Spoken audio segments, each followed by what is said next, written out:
Welcome, everyone, to the Wizard of Radical Self-Respect. My name's Jared Mello, and I'm the Shepherd of Black Sheep. To my right, Shadow the Night Owl.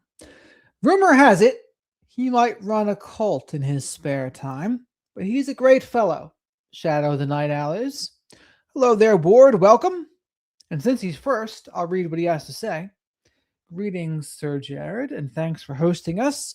Hope everyone's doing well, as it seems there could be. Another twist, re the saga of the missing Mrs. Guthrie. I wonder if you're referring to the same things that I will be referring to in this video. So the first thing we're going to do is we're going to go watch a very brief segment, not very long, of Kash Patel on the Sean Hannity show. Only a couple minutes, don't worry. Not Nancy Guthrie, Porch guy. Porch guy, we're saying. And this is something I've said before, right? If they were doing some sort of Joker routine, killing the person before them to cover their tracks, would that be surprising? I don't think so. I think that's something that could happen. So I'm not saying for sure, though. It's just a possibility. So we're going to watch Kash Patel on Sean Hannity. Then we have our friends Brian Entin and Maureen O'Connell. Then we might watch some true crime, Matt Johnson, maybe Monk's Intrigue. We'll see. I think Monk's Intrigue has a new video. But thank you guys for watching. Thank you guys for subscribing. Let's see. Yeah. So we'll see what Monk's Intrigue has to say too. Hartman, Nanny, Philly Special, Driftwood. Hello, everyone. How's everyone doing? Hopefully everyone's living the dream here. And Ward, it's always possible he did. But again, and Brian Entin has a special on the CW tonight about Nancy Guthrie. Now, I was looking for that on YouTube. It's not available. Maybe it will be, but it's not available now. 9 p.m. 9 p.m. on TV. All right, well, Philly Special. Shadow's ready for you. So super chats, super stickers, becoming a channel member, or gifting channel memberships. Great way to support the channel. They help me to pay for Shadow the Night Owl's soy-free hoodie snacks, of course. Like the video while you're here because likes are free. Spank that like button. Leave your DNA of choice on the like button. Throw Shadow a like vest the way Brian Hooker should have to Lynette Hooker, but did not. Say hello to the flock of black sheep in the live chat. Very lively group. They like taking care of Shadow, their cult leader, Shadow. Hello there, Charity. What are you looking for, Charity?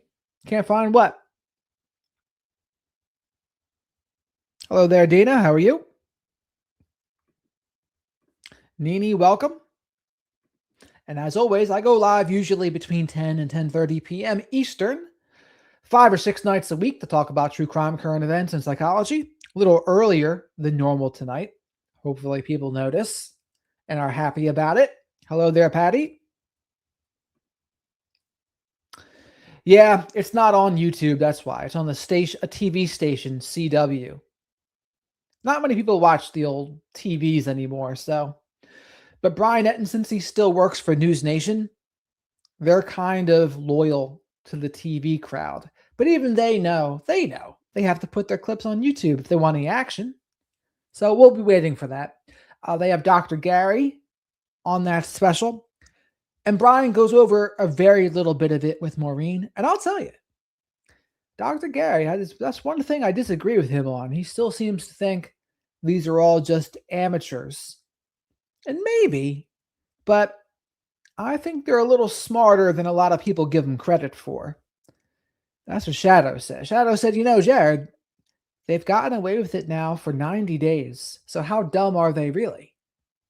And people would say they're dumb, they're on drugs, they're this, they're that. But it's like, okay, he still hasn't gotten caught. Okay. No sign of Nancy. Now, some of this could be because what Kash Patel is going to say to Sean Hannity. And we're going to watch that in a minute, like I said. Guitar.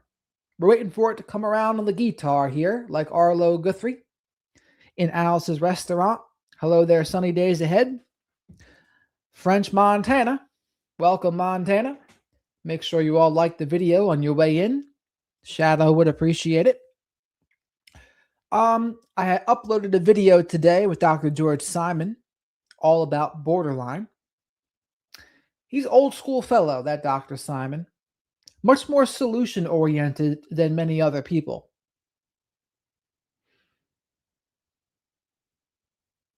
Hello there, Miss Kim. Welcome. You're not that late, D. Don't worry about it. Thank you, Montana. So let's see what Kash Patel has to say to Sean Hannity, everyone's favorite Fox News commentator, Sean Hannity. Probably the most popular one now that Tucker Carlson's gone, right? You know, unedited, it's like the owl licking the Tootsie Roll Pops. How many licks does it take to get to the center of a Tootsie Roll Pop? How will anyone ever know where Nancy Guthrie is? The world may never know. Hello there, Kevin. Welcome. And Shorty and George. Ha! That doesn't surprise me, Shorty. And honestly, after watching that documentary type thing about JLR, there's really nothing that would surprise me about him at this rate. Literally nothing. Mike, welcome. That's very possible, Mike. That's something like, I call that the Joker routine.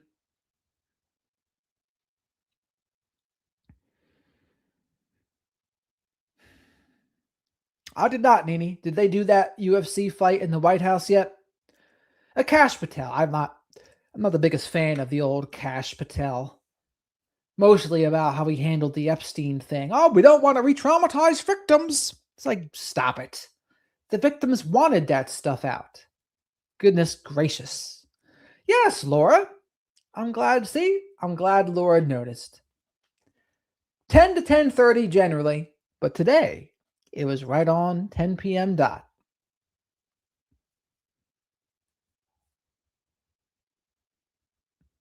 At the Shining Hotel, right? I've been to the Shining Hotel. That's right, Ward.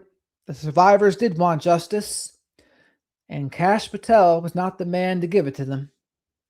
Although him and Dan Bongino both promised to be the men, they would give it to them. But you know who you need to give a round of applause to? Rokana, Marjorie Taylor Greene, and what's the dude from Kentucky's name? Not Rand Paul, but who? I can't remember, but he's the other one that deserves a round of applause too. Hello there, Jackie. Welcome.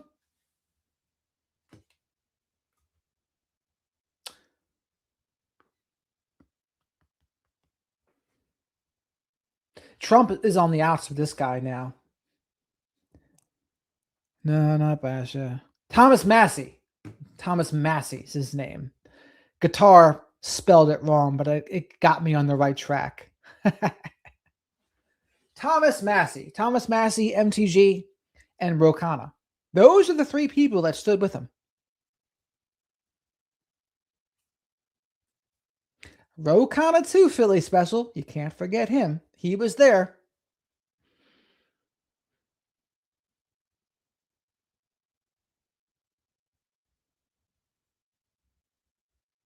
It's not an assumption, IP. It's a question. Is the Porch guy dead? Question. Not Porch guy is dead. Is the Porch guy dead? Big difference. And I think it's a question worth pondering. So does Shadow.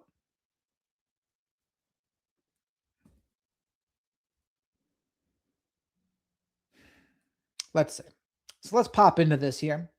See what the old Kash Patel has to say for himself. Again, with transparency while protecting the integrity of the investigation, we put out more information than any FBI would have on this individual and on our investigation that night. We stayed up through the night.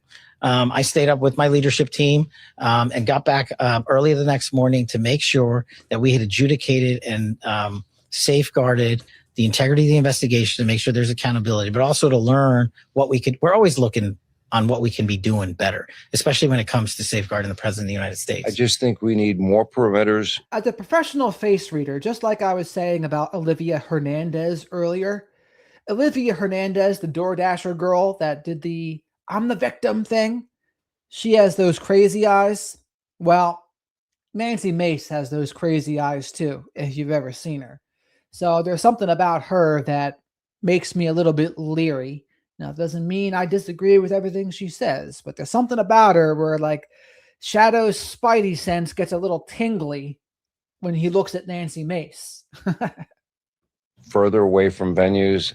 And if you can't sweep an entire hotel, then we can't have our president there, especially with assassination culture. 3 attempts against him. Charlie Kirk is dead. Charlie Kirk, you knew him. I knew him. Mm-hmm. Can't have it. Yeah. All right. Now let me ask you the fun questions. One thing I want to ask you is about in the Nancy Guthrie case. I got frustrated. Here it is. So they'll only talk about this for like 2 minutes, but let's see what they say. Because I knew from my sources, they were trying to keep you guys out. They did. They did keep you out. And look, here's how time matters in an investigation. The first 48 hours of anyone's disappearance are the most critical. And here's how these cases works. That is correct. The first 48 is the most important. State matter. It's a state and local law enforcement matter. What we, the FBI, do is say, hey, we're here to help. What do you need? What can we do? And for 4 days, we were kept out of the investigation. And 4 days they were kept out of the investigation. Did you hear that? 4 days. So that's 4 days of the detectives trampling the crime scene. 4 days of them not collecting DNA probably the right way. 4 days of them not using the FBI's superior technology and more experienced manpower. 4 days. So that's 48 plus 48, 96 hours. 96 hours of who knows what the hell they did. Now remember, Maureen O'Connell said, in a proper investigation, you would never be walking through that crime scene the way we saw in that 857 Tucson video. Those detectives trampled that front step. And what was on that front step again? Blood. Nancy Guthrie's blood. Possible DNA. But instead, they trampled it. So that was an outrage, honestly. So for 4 days, they blundered. So, very, very telling to me. When we were finally let in, Sean, look what we did. We went in and got the Ring doorbell. And we said, hey, is anyone talking to Google? I called the leadership at Google and I said, look, we know that there was not a subscription service to capture all of the data that would have been captured had there been a subscription service. But can we go into the cache? Can we go into the data before it's deleted and see what we can find? That's why you have that image. Because look at that. So it's just an example of they have superior manpower, superior technology, and they have the connections. So they did something. Kash Patel, for as much as I don't like him sometimes, he did good with this part.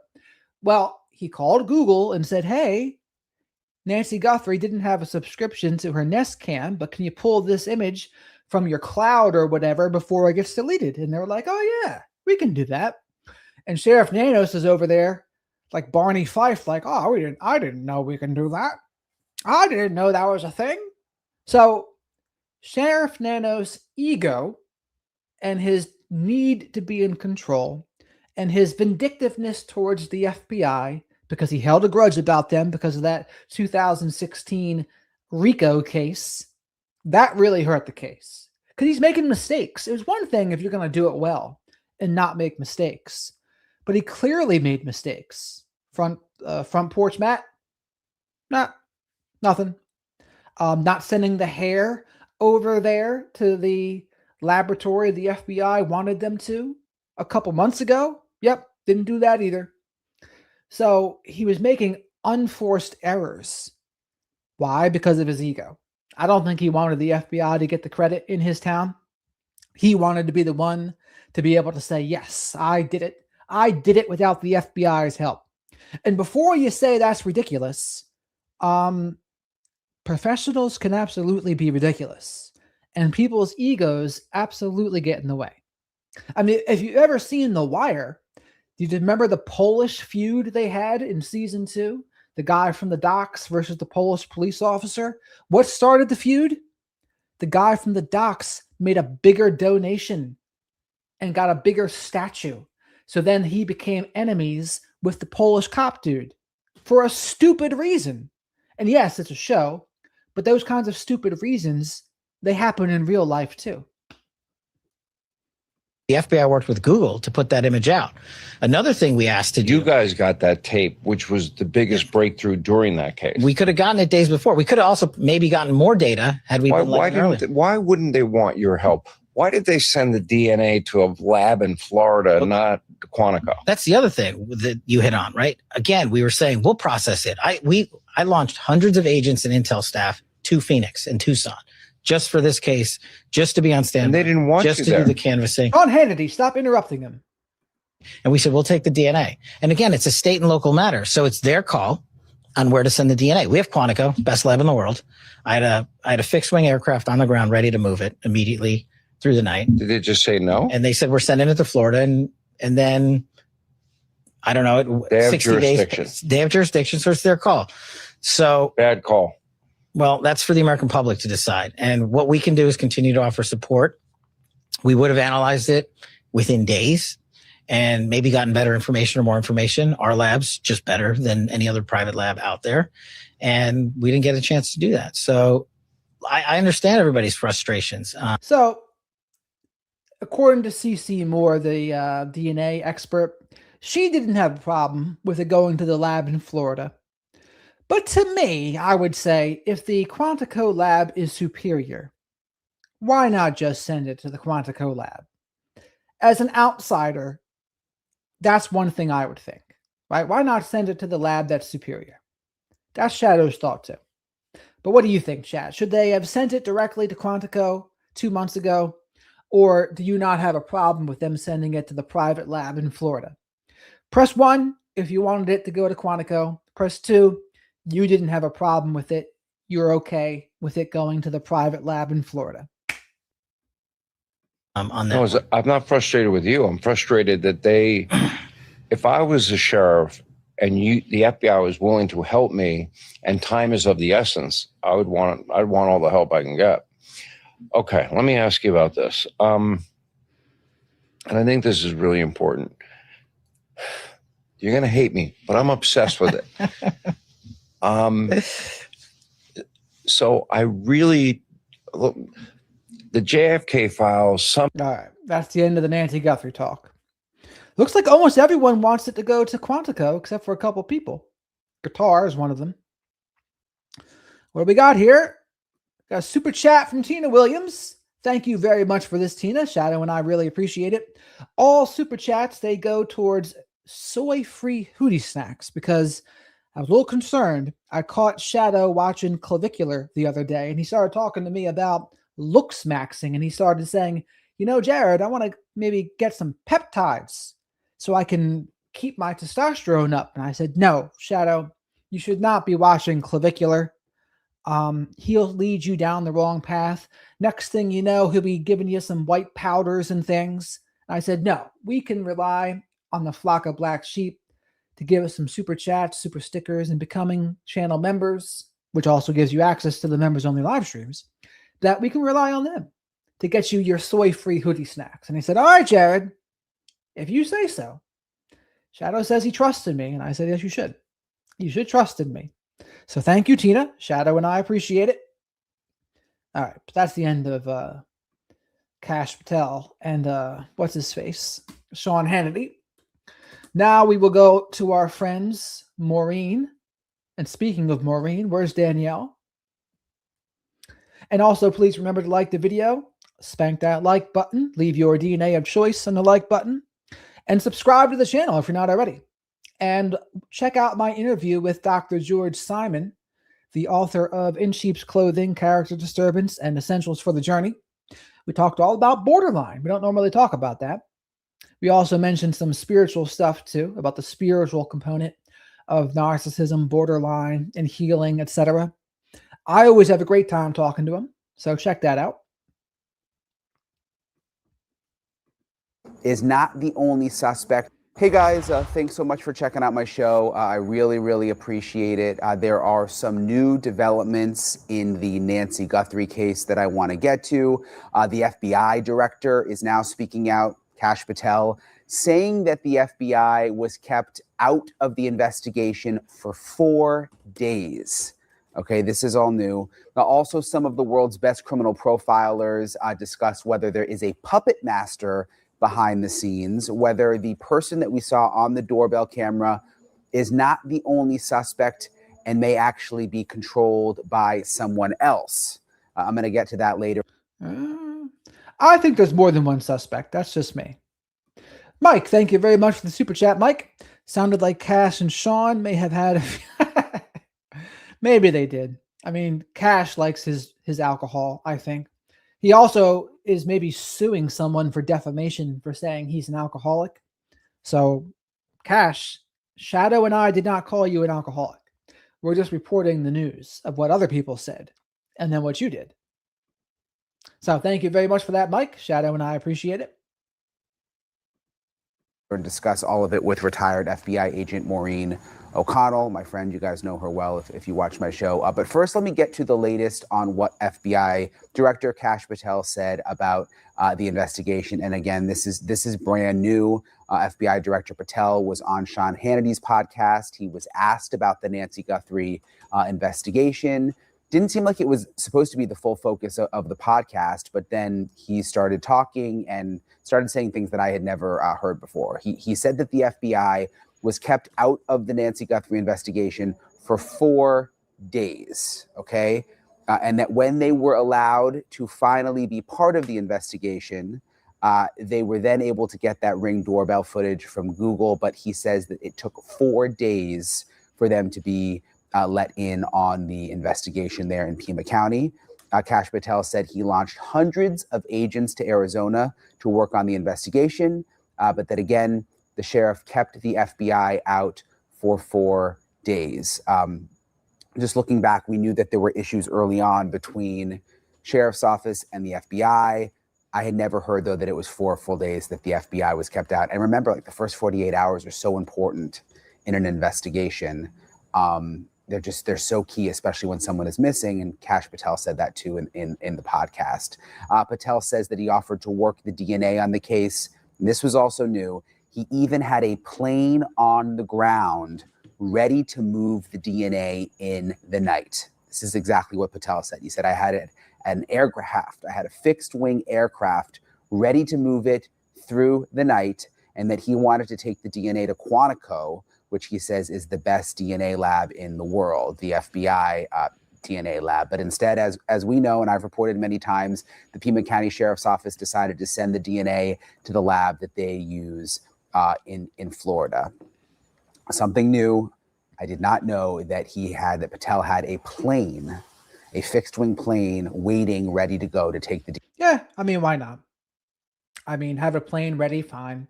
But again, so what happened was it went to the Florida lab first, and I don't know how long it took them to actually send it to the Quantico lab after that, but it might have been a month, a few weeks, month. I'm not sure the timeline, but they definitely didn't do it first. And the FBI made a point to say they wanted it to go in the very beginning. A couple months ago were their words, but it did not go there first. DNA to Quantico, but Sheriff Chris Nanos in Pima County said, no, we want to go to our private lab in Florida. And as I've reported, there is a rootless hair from inside Nancy Guthrie's house, I'm told, that was first sent to the lab in Florida. It was only recently sent to the FBI lab in Quantico. So if it was up to Patel, it would have been sent. So only recently. So what does that mean? Like 75 days later, they sent it to Quantico? That's 75 days of not knowing. Sent immediately. He would have flown it on the FBI jet. Instead, Nano sent this stuff to his private lab in Florida, and then it eventually, some of it at least, made it to Quantico, but it was months later. So some of this stuff I knew, Other stuff I did not know. I did not know about the plane. I didn't know they had a plane waiting on standby. None of my sources that ever told me that. I reached out to the Pima County Sheriff's Office to get a response to what Kash Patel said. I'm going to read you their full response. I want to be fair. I want to be fair to Sheriff Nano, so I'm going to read you the full thing and not paraphrase it. This is what the Sheriff's Office is saying. Pima County Sheriff Chris Nanos is aware of FBI Director Kash Patel's recent interview and statement. Sheriff Nanos responded to the scene the night of the incident, providing immediate local leadership and oversight. A member of the FBI task force was also notified and present at the scene, working alongside our personnel.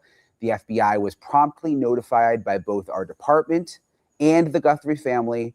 While the FBI director was not on scene, coordination with the Bureau began without delay. Decisions regarding evidence processing were made on scene based on operational needs. The laboratory utilized by the Pima County Sheriff's Department and the FBI laboratory in Quantico have worked in close partnership from the outset and continue to collaborate in the analysis of evidence. We remain committed to a thorough, coordinated, and fact-based investigation. Sounds like he had his lawyer write this up for him. Sheriff Nanos, that is.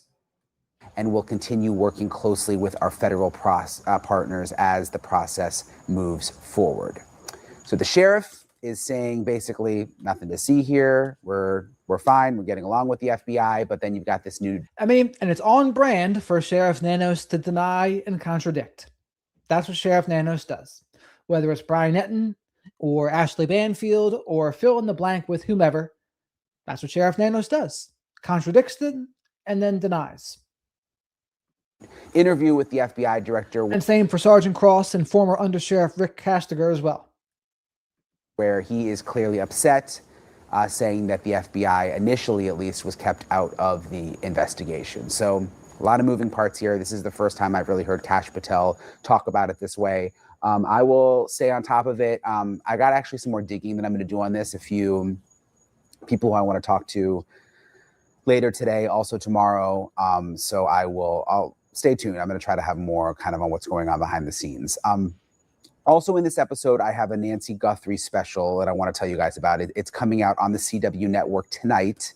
If you're watching this on Wednesday, my 1 hour special on Nancy Guthrie is coming out at 9 p.m. Eastern on the CW, which is a TV network. You should have it if you have any of the other networks. It's just a free TV network all over the country. It's a full hour. Everything that I have learned about the Nancy Guthrie case. And in it, I talked to several of the world's really just most regarded criminal profilers. And what's so interesting is they really dive in. They talk about why they think there could be more than one suspect involved, why they think there is what they call a puppet master, someone higher up in control, why the person that we saw on the doorbell camera may actually just be an underling in all of this. And I want to talk about all of that. And why that person on the doorbell camera could actually be dead, which is something else they talked about. And that's something we've talked about before, right? I'm not saying he is dead, but to me, it's a possibility. It's a possibility he is, especially if there's a mastermind and they want to cover their tracks. Think about that Batman movie with Joker where they all kind of offed each other. Think something like that. And as far as Ashley Banfield goes, it would be very interesting to learn who her source is in Pima County, but we're never going to learn that. I don't think she's going to keep her sources confidential. So, but here's the other thing. I trust Brian Entin's sources more than I do Ashley Banfield's. So let's be clear about that too. With my friend, retired FBI agent Maureen O'Connell. All right, Maureen, it's nice to see you. Thank you for joining me. And again, before we get into Maureen and Brian here, make sure you like the video because likes are free. Spank the like button. Leave your DNA of choice on the like button. Throw Shadow a like vest the way Brian Hooker should have to the left. Hooker, but did not. Subscribe to the channel if you're not already. And as always, super chats, super stickers, becoming a channel member, or gifting memberships, great ways to support the channel. They help me pay for soy-free hoodie snacks for Shadow the Night Owl. Members only live stream will be tomorrow evening, I think 8 p.m. Eastern. And I go live almost every night to talk about true crime, current events, and psychology. I also do a lot of interviews on the channel as well. Today, I uploaded my interview with Dr. George Simon. Go check that out if you're familiar with his work, In Sheep's Clothing, Character Disturbance, and Essentials for the Journey. And most importantly, thank you very much for all the support I've been getting so far. And say hello to the flock of black sheep in the live chat here. Black Sheep Nation, I call them. You've been busy. I missed you. A lot of people have been asking, like, where's Maureen? You know, they want your take on things. I wanted to start. We got into a fight, huh? Just kidding. Yeah, no fight. Just no fights for busyness, us. You know? Yep. But I wanted to start by asking you, I mean, it's now been, I mean, it's officially been 3 months. You and I have been talking about Nancy Guthrie and the case since the very beginning. Where's your mind at on the whole thing? Well, I was wrong because I thought we would have someone in custody by now. But it seems clear to me that the road we're headed down now is forensic genetic genealogy, because that's the only thing that really takes this long. I've been shifting a little bit on whether or not there was one or more persons involved. I think I always thought there were two. And now I'm just wondering, could it have been just one person? Because the $1.2 million on the table, to me, is a game changer, and it's something that's really going to make a difference, and it's really going to bring someone out of the woodwork, but we don't. That's where I kind of disagree with him, though. I disagree with Maureen on that, because I think there's a danger in coming forward, even if you come forward anonymously. I think it could be dangerous, because what are you doing, basically?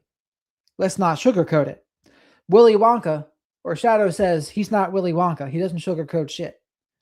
You're a snitch. If you come for that reward, that's being a snitch. And what happens to snitches? Oof, some dangerous things happen to them. So that's why I'm not so convinced that reward is going to move the needle. Is it possible? I'm not ruling it out completely, but I do think it would be dangerous for someone to try to claim that. I do think that. But how about you guys? Do you think it's dangerous to claim that reward? I mean, press 1 if you think it's dangerous, or press 2 if you think, no, well, I do actually think it's going to move the needle and someone's going to do something about it. I have that yet. But I also think, as I mentioned a long time ago, that if there are 2 or more people, my guess was one of them was dead for the same reason, because of this $1.2 million. That will change your life. It's not like a $25,000 reward that some person's going to blow through in a week. It's $1.2 million. It's a life-changing amount of money.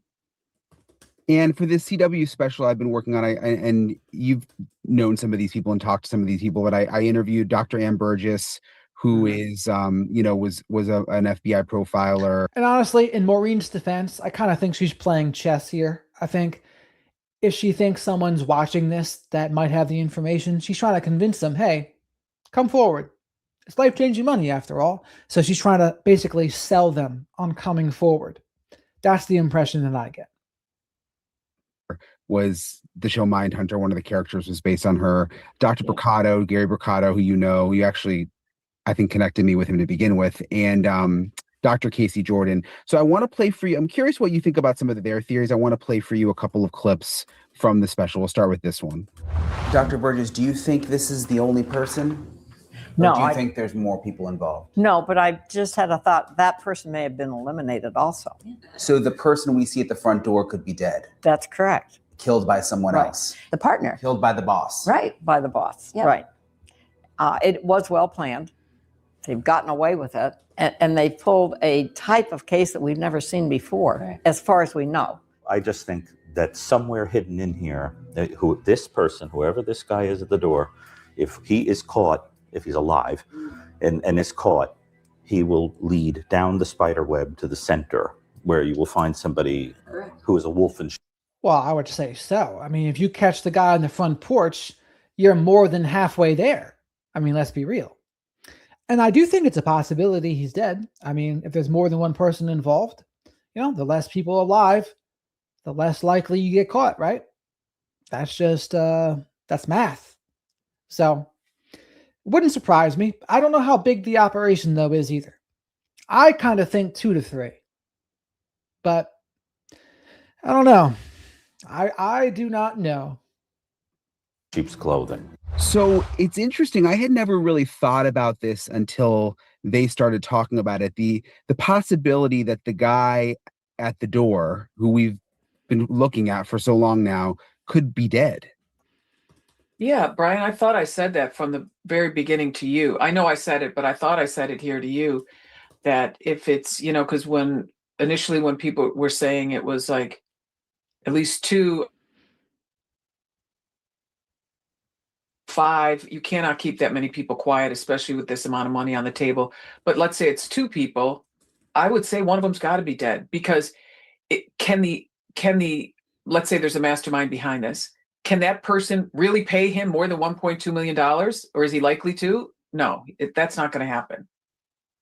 So you think that they may have, if it is more than one person and there's a mastermind, they may have killed the guy at the door to keep him quiet. Yes. So imagine a scenario where the 2 of us pull off some caper. Obviously, it's not going to be kidnapping or murder or anything illegal. But let's say we're the ones pulling off some caper or trying to. Then you start calling me and you're like, Maureen, I don't know what to tell you, but now they've got that video. Now they've got me on the front porch. They have my backpack. They've identified my backpack. The person's going to be like, I kind of just think Maureen did a little different kind of makeup today, I think. A, stop calling me. B, what are you doing, dude? You're losing your mind. Let's just stay calm. We'll be able to work this out or whatever. And it becomes very clear very early on that you're not going to be able to work it out.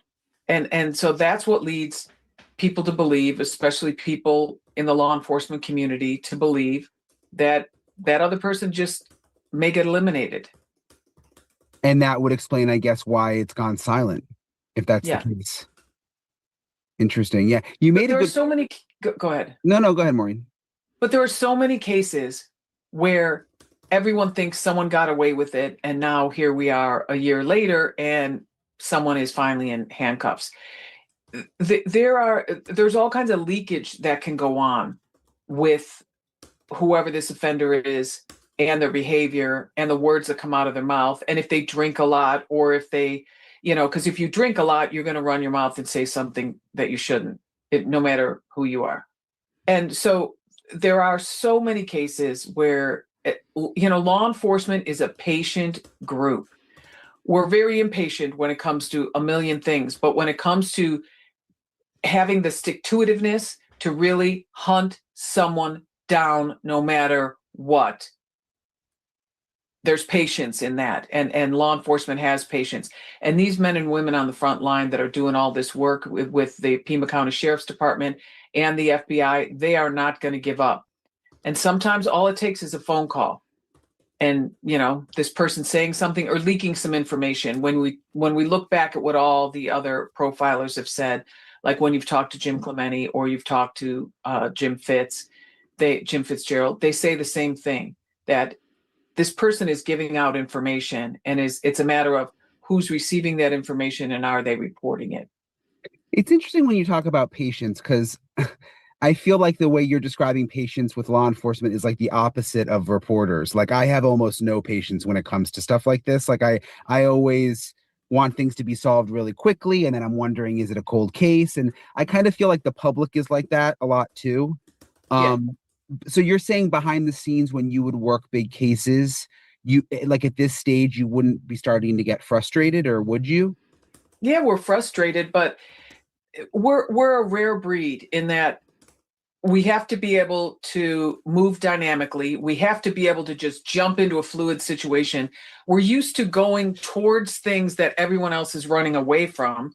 So it's just this strange dichotomy or trichotomy of the way we handle different situations. But the one thing we know, and we learn it from all the people before us and the experienced people when we're brand new from that time, you learn, just be patient. They tell us to be patient, even though we're generally not patient people at all, unless you're talking about the people that are in the counterterrorism world or the forensic accountants. They're very patient.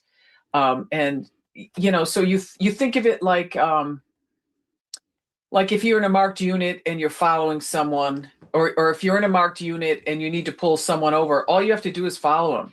You follow them long enough and they're going to do something either because they're nervous or they're so concentrated on you behind them that they're going to just, go through a stop sign or a yellow light or something. And, so there is a sense of this knowing that someone's going to screw up at some point or another. I guess that's what they're hoping for at this point, right? Because unless the genetic genealogy works, what else are they hoping for? Somehow getting footage of the vehicle? That would have been huge to me, getting footage of the vehicle somehow, but they never did. So outside of the DNA, they're really just hoping for someone to mess up, I guess. And by mess up, we mean what? Someone getting drunk and speaking up about it or something? Ratting on someone? I guess that's all we're hoping for now. But Shadow wants me to remind you all to like the video because likes are free. Spank the like button. Leave your DNA of choice on the like button. Make sure you are subscribed to the channel. Say hello to the flock of black sheep in the live chat. And as always, super chats, super stickers, and becoming a channel member or gifting channel memberships. Great way to support the channel. They help me to pay for Shadow the Night Owl's soy-free hoodie snacks.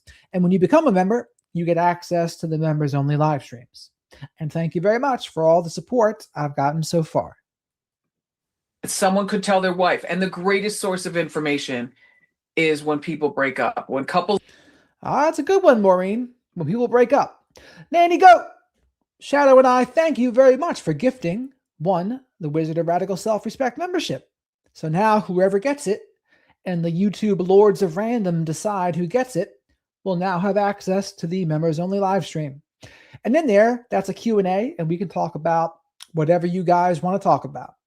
Whether it's narcissism related, toxic family related, true crime, politics even, dating, anything. Anything goes there.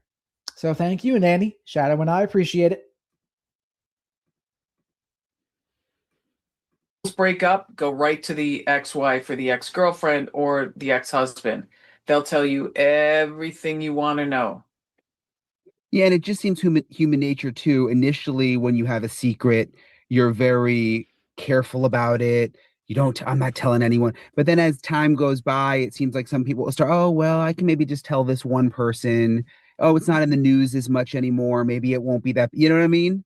Right. Or it could be something where someone says something and you see their face just, you just see a reaction with no explanation. And you're like, that was weird. And it makes you retrospectively reinterpret other things or other times you've been with them. So you just don't know how this thing plays out. And sometimes it's the buildup of all the really small things that can create a circumstantial case. But I'm really hoping, why am I so optimistic? Why am I so optimistic about them getting someone in custody? It's because I understand this mindset and I understand who's working this case. And I think they're doing the best job they can. I think it is odd that we don't have anyone yet, but I haven't given up hope because so many times I've seen it happen many months or years later. Let me play you another clip here from what these profilers had to say in the special, and we can see what you think about it. You think it's someone that she knows in some way, or that knows her in some way? Knows her in some way. Yes, I don't think that's that I wouldn't think that Nancy Guthrie knew this person. I don't think you'd have the crime scene that we know happened that she was bleeding from. So something Look at that score. The score of music sets the tone. happened. I agree. This person knew her. I don't think she knew this person. Knew of her. And it could have been, we have to consider, it could have been somebody who saw her on the Today Show with her daughter Savannah, maybe not even have met her. Could have been an Uber driver that she didn't leave a big enough tip for. Could have been any of hundreds of service workers. I mean, she's been in this house since the 70s. So when they say someone who knew her or knew, and in some way, that's a lot of people, but it still narrows it down somewhat for the FBI, right? Yes, it does narrow it down a little bit. However, you can have all the theories in the world and you can think someone is definitely good for this murder, which is what I think it is now. But unless you can prove it, That doesn't mean anything. So it's getting down to finding out how you can prove something. But I think it's interesting the way that they talked about knowing of her versus knowing her. And I think what they're trying to say is that they believe there may be more than one person involved. And this person was hired by the person who knew her, who actually knew her. Which goes back to the sort of the puppet master, more than one person theory. Yeah. But there's a part of me, and I've been, because the hallmark of any good investigator. I mean, what do you guys think about this? I think, as I've said repeatedly from the beginning, punishment, revenge, I think, for Savannah Guthrie. Maybe her husband a little bit too. So there's someone that's a little bit vindictive, which also makes me think it's someone kind of close to the family in some way. Now, is that a guarantee? No, it's not a guarantee. It's just a possibility. It's a possibility of a motive. Now, a random Uber person or delivery driver, would they have the motive to be doing this? Usually not. That's what I would say. Usually not. But I will say this, like I always say, the Reagan assassination attempt was, according to the person who did it, to impress Jodie Foster. So we always have to be ready for the off-the-wall motive possibility. What would the off-the-wall motive possibility be in this case? I have no idea. Honestly, I have no idea. I just don't think of all the ways, and I got scammed almost again today too. People have been getting my debit card information, and they were trying to make these faulty purchases. Thankfully, my bank catches it, and they don't let it happen. But I do have to get a new debit card. But that being said, of all the ways to get money, you're going to choose the risky method of trying to abduct Nancy Guthrie for a ransom? It just doesn't add up to me. Of all the things you can do, there's so many scams you can try to pull on the elderly that are probably much more difficult to be caught. Now, granted, I'm fully aware they haven't been caught in this case either, but if money was the motive, I just think there's easier and less severe punishments for other methods, right? That's what I would think. But what do you all think? I'm all ears. Shadow and I are all ears for what you all think. Is to go wherever the evidence leads you, or to have an open mind to any other possibility. And I've been trying to train my mind to consider strongly if one person could have actually done this. And I've come to the conclusion that I think one person could. It wouldn't have been easy because you had to pull the car up and everything like that. And moving it would have taken a long time. I think it could have potentially been done by one person, but I think it's more likely it was two. I was just thinking back to the idea that it's possible this guy on the doorbell camera is dead and that someone else killed him to keep everything secret. But when you have someone else die and disappear, doesn't that create a whole new set of problems for the puppet master, if there is one? Because doesn't that person have a family, have friends? Suddenly someone else has now vanished? Unless he was in the life and no one knew he was doing this, but they knew he was up to some other nefarious stuff and just thought he got caught up in something. Right. And I guess yeah. But he could have been, there could be a missing persons thing for him, but if I don't know, if he's that close to the border, they may have gone to the Mexican authorities instead of the American authorities. So we don't know. Or the puppet master, so to speak, could have hired someone that really didn't have a whole lot of connections and maybe just got out of jail or something. Yeah, I guess maybe I'm thinking about it too much like just a sort of regular person. I guess if it was someone in the life who was on drugs and lived that, it wouldn't be as unusual, stand out as much if they just sort of disappeared. Like if you went missing, everyone would know, and we would all be looking for you on horseback and on foot. Yeah. And in our vehicles. Yeah. Yeah, I know a lot of good. You would help me out, I think. I'd find you. Yeah. I'd be leading the charge. Yeah. But it's just interesting what they say. Like, do you think the FBI is going back at this point to everyone that Nancy Guthrie interacted with? I mean, do they have the ability to do? When she said that, Maureen, I was thinking about Liam Neeson from Taken. I will find you. I will hunt you, and I will find you. In the movie Taken. That? Yeah, I think they're looking at everything, but I think they're also. I mean, it's hard for us to say that this didn't have anything to do with Nancy or with Savannah Guthrie. I'm not saying Savannah did anything wrong because I don't think she did. I think she was a very loving daughter. It was evident to all that saw her with her mom. She reminded me very much of how photos of me with my mom. I'm always just like smiling like a dork, so happy to be around her.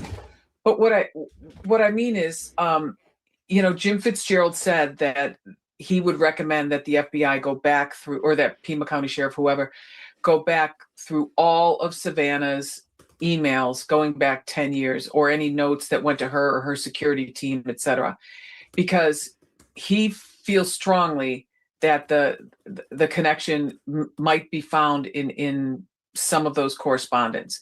So someone may have had some weird connection to Savannah, realized they could never get through because they never got a response, and then they would try another route. But I also have to say that without question, without hesitation, that person on the porch, that whole scene was way too performative for me.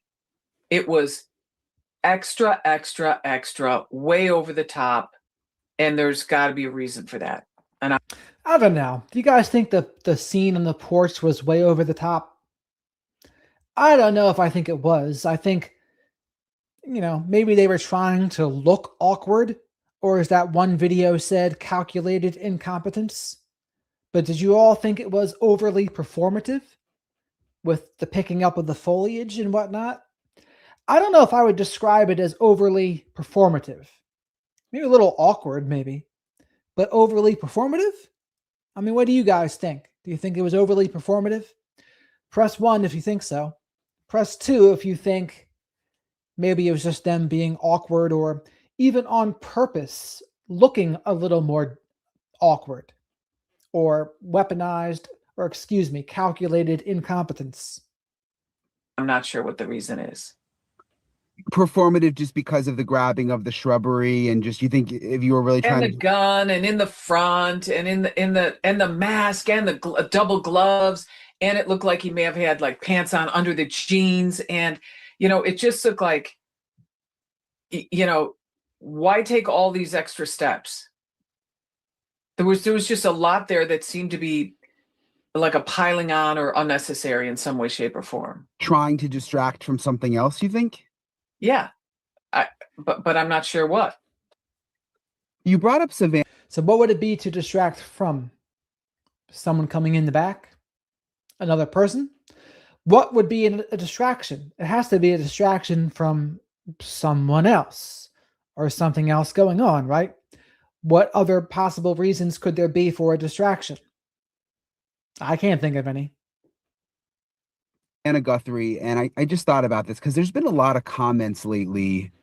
Some people have been hard on her, saying, she's been so quiet about her mom missing lately. I mean, she was obviously in Tucson for over a month, and there were the videos coming out. But since she went back to the Today Show, she's been, it seems like, trying to focus on that and somewhat move on.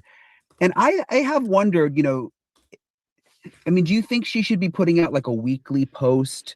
Is there something she should be doing to keep this in the news? Or do you think that that's by design? Are they telling her to just say, let's sort of lay low, let's try to let people think that everybody's moving on because we have some ideas behind the scenes? Like, what do you think is going on there? Well, I know she has a security team. Megyn Kelly reported on that, and I would imagine that she absolutely would have a security team, and probably a good one. Where's the thing? I wonder if they would have covered up the camera with the foliage, if they could have kept it there. Because, I mean, if the camera's blocked, I mean, do those cameras pick up sound too? I mean, I don't know. Maybe they do. I mean, sometimes they do, right? A Ring doorbell, you can speak through a Ring doorbell. So does the recordings get sound as well? Maybe. But, I mean, once you take it down, It's not operating anymore. And so she would listen to them, to a certain extent. But I would caution people to not expect more from her than they would from any other victim. She was absolutely gutted and broken by this. And she's also dealing with small children that she has and her marriage. And, you have to pull yourself together to be there for your family. And it's not easy in a situation like this. It's not easy in a lot of situations. But in one like this, where you're waking up in the middle of the night with having horrific dreams about what happened to your dear sweet mom, I mean, she's probably staying as far away from social media as possible because there are a lot of cruel comments being made, as you alluded to earlier. What she did. Her producers wanted her to do it. They thought it would be cute, and it was cute. It was adorable. It was lovely. It was wholesome, and this is the result. So it's awful. You're but I talking don't about blame when her. you say it's love. You're talking about when she did the segments with her mom. When you This is the result. Yeah, what is she talking about, Maureen? Great question by Brian. say it's wholesome, is that what you mean? Yes. Yeah. When I can understand that the concept was very sweet and wholesome, and people loved. Obviously, people. Well, it's one of those things where once you know the future, of course you go back and think, oh, well, of course you shouldn't have had Nancy Guthrie on your show. But how many times are you really going to think, oh, well, if I had my mother on my show, she might get abducted and murdered? I mean, how often does that happen? Not that often. But now that it has happened, I wonder how people will proceed differently. So I can't blame them for that, though. I can't blame them for doing a cute little segment. Love to see it because everybody loved her mom. And that's why we have this outpouring. One of the reasons we have this outpouring. The other is she's obviously a very vulnerable person with health issues and someone that, there aren't many people that get kidnapped or murdered and you have all this video on them like we do with her. So I feel terrible for Savannah because the trauma that most people would feel, I would say hers might be a little bit worse because she seems to be taking it on as if it's her fault, and it is not her fault. She is not the savage that did this to her mom. Right. She is a good person. Yeah, and no one knows what's going on behind the scenes with her. I mean, I'm sure she's pulling it together for her job. Her job, her family, everything. Yeah. And for her mom. I mean, you think about how proud her mom was of her. I mean, she made it to the one of the very top jobs in her industry. And she's probably thinking my mom would be disappointed if I, just stayed Buckled in bed and and folded, cried all yeah. day. You're right. So I think I And agree with you. I think people should lay off her. Yeah, and you can push yourself all you want, but there's a process, and you can speed it up a little or slow it down a lot. We've all seen people do that where they just stay in that state for extended periods of time. But she really seemed to pull herself together. So I'm actually very proud of her for this. But I do often wonder why the other siblings, or at least I wonder why Tommaso hasn't been out there to be the spokesperson for the family. Like, why is he not out there saying, I think we should all help. I'll help you. I'll be there, whatever. Let's all go search. Or there just wasn't any of that, and they live right there. So I thought that was a little. Well, where does Cameron live, by the way? Where does Cameron Guthrie live? Does anyone know? Little bit strange. But Savannah's off the hook because even if she were to go out and do that, everyone would be pestering her or trying to fangirl her, and that's just too much. And I was just there last week. It's interesting talking to her neighbors and people who knew Nancy. I think for them, there's this weird in between. Like they don't really know what to do. Like, do they start grieving Nancy at this point? But then they feel that that's inappropriate and they don't want to offend the family because she hasn't actually been found. And is there still a little bit of hope that she could be alive? And So it looks like Cameron lives in Vermont, so he's far away. And yeah, I mean, Annie's and Tommaso's behavior since this whole thing happened didn't really help their public perception, I would say. So again, depending on how they handled it, people would probably see them differently as well. But again, the only thing I'll say about it is they shouldn't be ruled out, right? I'm not saying they are suspects, but I'm saying they just shouldn't be ruled out. Because as former DA Matt Murphy says, only the DA can be ruling anyone out. And when you have no suspects and you've made no arrests, no one should be ruled out. That's all I'll say about it. I thought of this when you said that, Annie and Tommaso haven't really been speaking out much. I think it's putting the friends in a situation where they feel like they don't know sort of what's acceptable to do.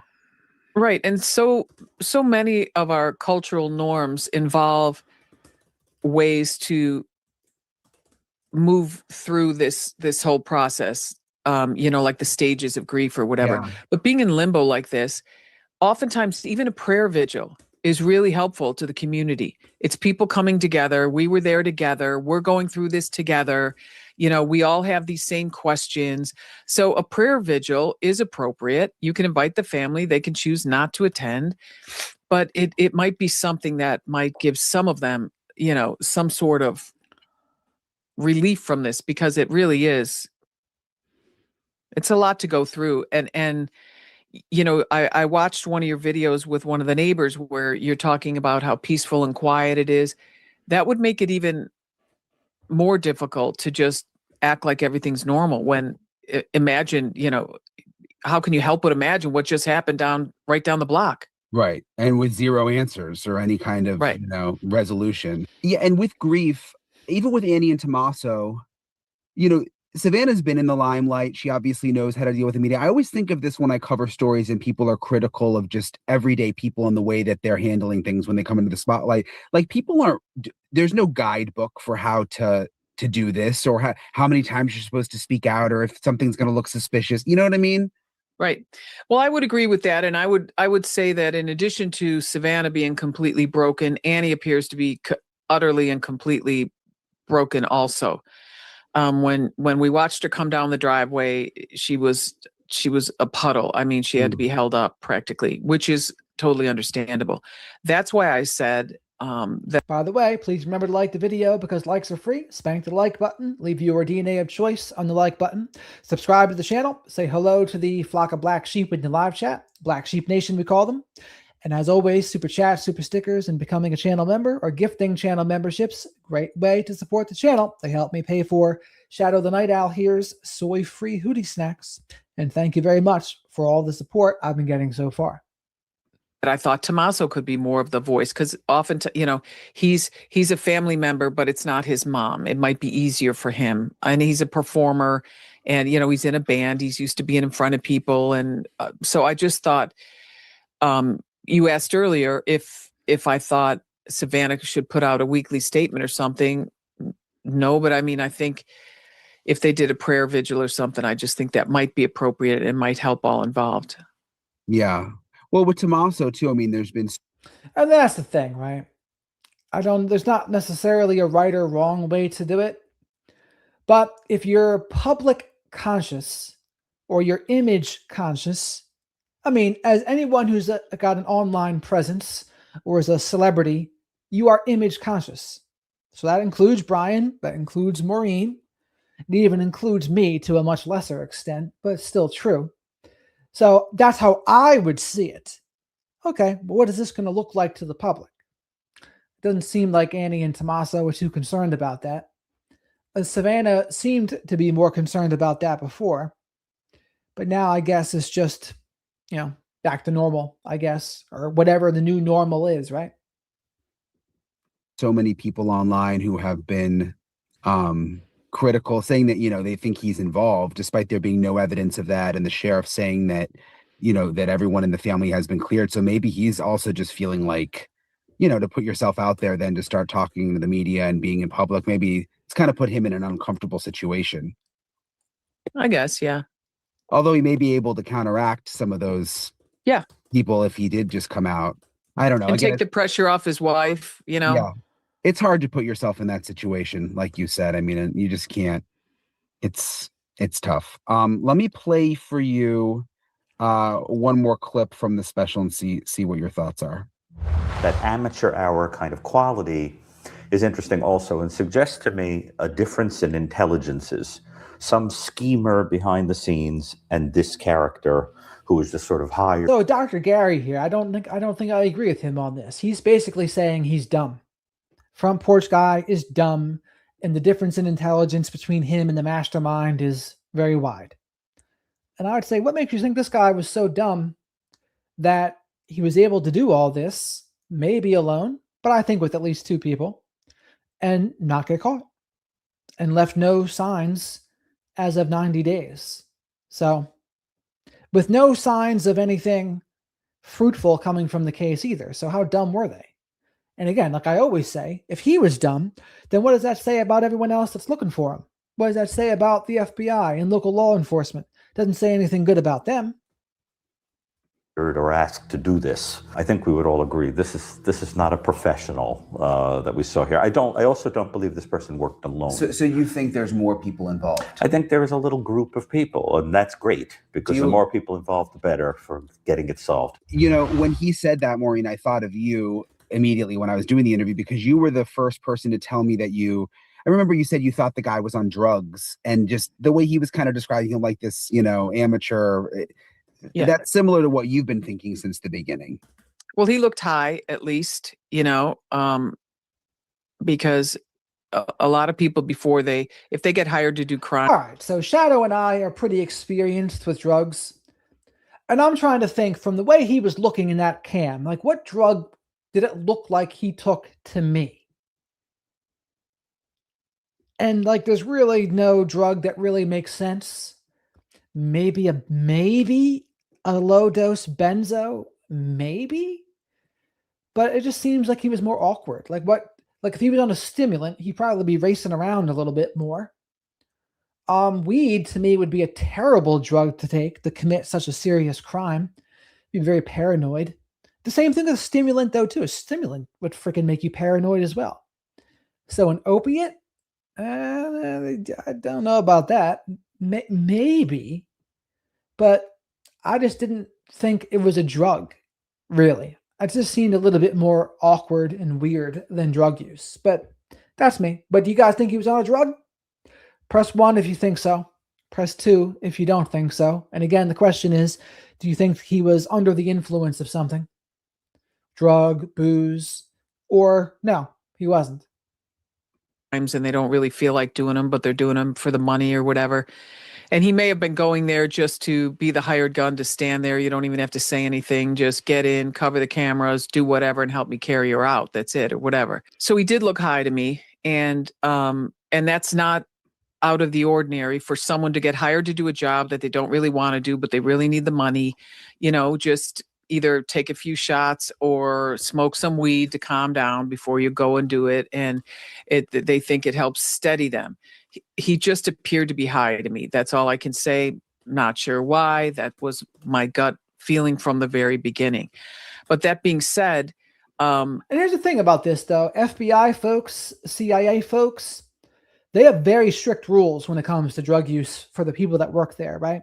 So they can say that. Maureen can say that. But I would doubt that Maureen has even smoked weed ever in her life. So the reason I bring it up is if you haven't done these drugs, how do you know what they would make you look like?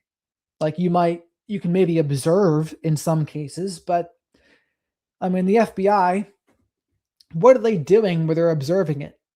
I mean, maybe if you're doing some sort of sting operation somewhere, I would think a local police officer would probably know more about what drugs make people do what and what they look like, because the local police are on the ground level. They'll see you when you're drinking and driving or drugged driving, right? They'll pull you over. They're probably better at it. But if you haven't done it, I don't know where you're getting your frame of reference from. I agree with Dr. Bricado that he would seem less sophisticated to me than the person that was actually successful in carrying out this crime. Because right now we don't have anything. And if we don't have anything, I mean, they obviously got Nancy from point A to point B, wherever the heck point B is. And, we don't have anyone in custody. So whoever these people were, they were successful thus far. That doesn't mean they're going to stay that way. Back to the elimination theory of the guy on camera being dead. And I know we talked about it's possible that the mastermind could kill him because then that's one less person who wants the reward and speaks out. But also that's the person who was on camera. I mean, that could be another reason. Right. Right. Right. And it could have been the plan the whole time. You go up, you handle the cameras, you help me carry her out, you drive the getaway car, whatever it was. And then, hey, meet me over here on some encrypted app on a burner phone. Meet me over here. I've got your money. And then kill him right away. You know, he could have been killed within 24 hours. Yeah. I mean, if you're planning on a clean operation, that would be the way to do it. The question everyone keeps asking me is, do I think it's a cold case? And I'll give you my answer in a second, but I'm curious. And I know you've said no in the past, but where are you at now on that? No, I don't think it's a cold case because they're probably still going through all those years and years of emails for Savannah. They're still interviewing other people. Those people that they identify through the whatever the IP addresses are for those questionable emails throughout the last 10 years or whatever, they're also going to be checking out their social media, looking at them. Where are they? Were they in the area? Have they ever been in, have they traveled within let's check their credit cards. Let's look at their statements. Were there any withdrawals from their bank account? There's always just a whole laundry list of things that you're going to have to go through as you're working these cases. Yeah. And I mean, when you think of I mean, if you go back to like 9/11 or something, the work that we had to do for each and every person, and I mean on all these different airlines that people were boarding, and then the word came out about the schools that they were going to schools but not learning how to land. They only wanted to learn how to fly, and then all the background on those people. I mean, it was just like it was like being in one of those giant industrial washing machines. Yeah, I highly doubt Maureen's a smoker. I mean, a lot of times the people in the FBI, they won't have as much of a problem with booze, but when it comes to weed, they really would look down their nose at it a lot of times. Maybe not all of them, but many of them I bet do. I bet they would tell those dopers, they'd be like in Super Troopers, right? Those dopers littering and smoking the reefer. Machines all day, every day when you went to work. With all the different little tentacles to investigate. Yeah, with cold cases I've covered, it's like they've literally investigated everything and they're back at square one and they're almost like starting over in a way where I don't get the feeling like that's where this is at right now at all, especially because I know there's still tips that they haven't even gotten to yet. There was 30,000 that came in initially. There's more that come in every day. They're still going through the stack. Yeah, and the number of people working this case has diminished, which it kind of has to. There's other crimes out there. There's other people. We have to, I'm always thinking everyone should be treated the same way. All the victims and their families should have a lot of attention on their loved one's case. Also, is it such a bad thing if it's a focused group, a task force now? Not at all. Like I just think about like in my reporting world, sometimes when it's just me and a producer really working on something, it's better than 10 people all over the place. Way better. And if if it's a team member that you work with and you trust and and someone who's putting together a team is a very sophisticated thing when you think about what you have to accomplish. You need people that are really good at one thing and others that are really good at something else and others that just have a long depth and breadth of experience. And then, you put all these people together. You don't have to get along. You don't have to agree with each other at all. You just have to be able to sit down and hash things out and say, this is what I'm thinking. What do you guys think? They'll be like, that's BS. You're way off guard. Why? You just go back and forth. You defend your position. They defend theirs. And it's part of where all that police bantering comes in. We're always giving each other the business and we're happy to do it because if you're willing to take that criticism and give criticism and get, all that, you usually end up with a way better product. I mean, because it helps you to think and it helps prepare you for trial, actually, because what questions are going to come at you because some experienced person is just going to rattle off 5 or 6 questions, and you're like, man, I didn't even think of that part. And you know, it's a really cool part of the process. So there's a lot of that going on, and I'm sure that team is a good team. I'm sure that task force is stacked. If the people coming from Pima County are not experienced, which I don't think is the case at all, I'm just saying if by chance they weren't, the Bureau would pair them with even FBI agents who may have been homicide detectives before they were FBI agents and have had a great deal of experience now. You know, that you got to balance that. You got to balance that water out if you want it to be good. Anything else on your mind, Maureen, while I have you?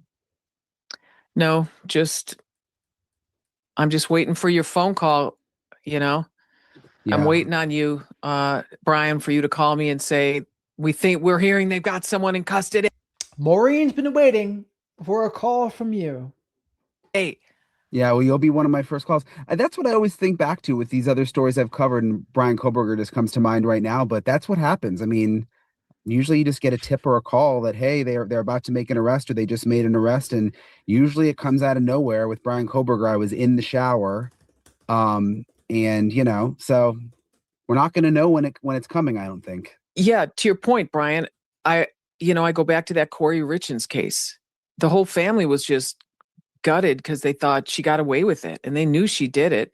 And boy, they were just working in the background and in large part putting together a circumstantial case until they came across that one female witness who used to work for her aunt. That broke the whole thing wide open. So we just don't know. Really appreciate Maureen for taking the time to talk with me. As always, I just love Maureen. She's the best. And I appreciate you guys for watching. Again, check out my Nancy Guthrie. Well, IP, that's actually how it would go. Like I would say, everyone has a masculine or feminine essence. Now, it doesn't mean you're 100% masculine or 100% feminine, but most people are a little more of one than the other.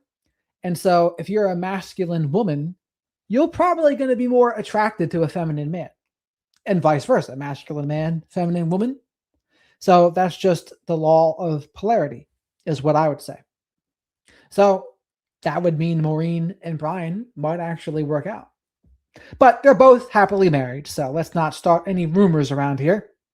Special.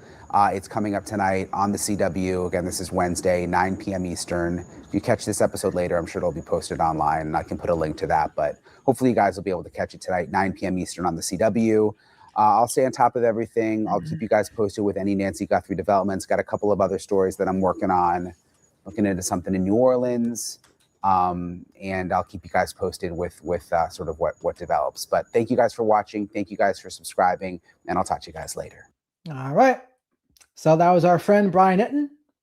Make sure you support his work. Make sure you like this video here of Shadow and mine, because likes are free. So leave your DNA of choice in the like button. Spank the like button. Make sure you subscribe to the channel. Say hello to the flock of black sheep in the live chat. And as always, super chats, super stickers, and becoming a channel member or gifting channel memberships. Great way to support the channel. And they help me pay for Shadow the Night Owl's soy-free Hootie Snacks. And thank you very much for all of the support I've been getting so far. So to start off, if you Now this is Monk's Intrigue. Let's see what he has to say about life. You guys are here for the Nancy Guthrie case and decided to give my deep dive into the Zodiac case a try, well, I would say welcome.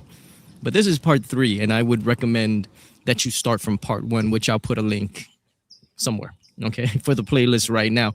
And for everyone who has been waiting for this part 3, welcome back. It took some time. No, I lied to you, actually. This is about the Zodiac killer. So to start off, if you guys are not what I meant.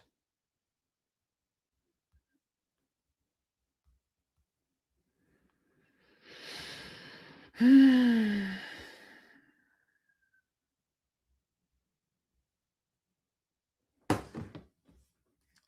video from yesterday is what we're supposed to be watching.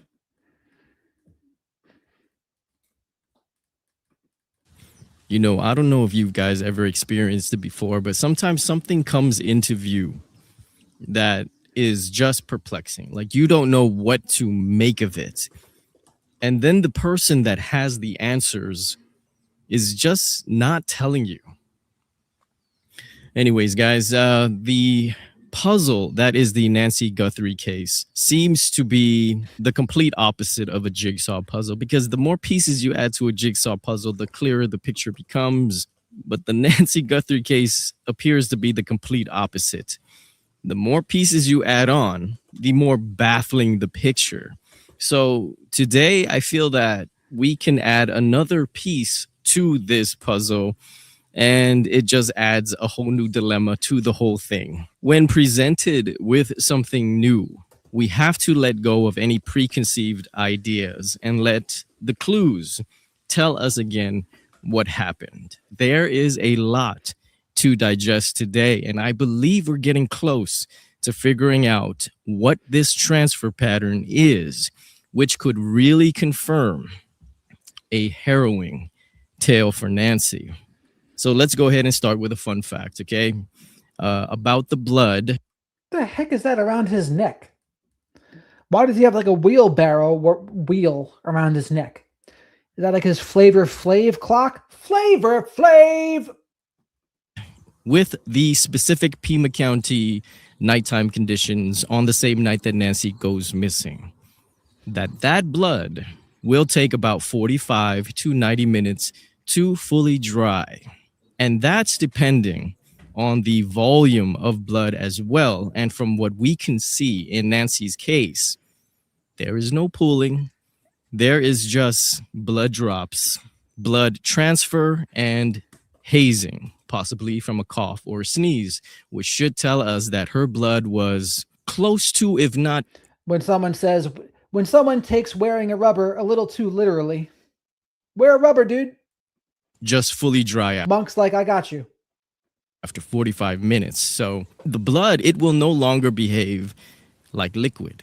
Okay, it would be more likely to flake away than to smear and or transfer.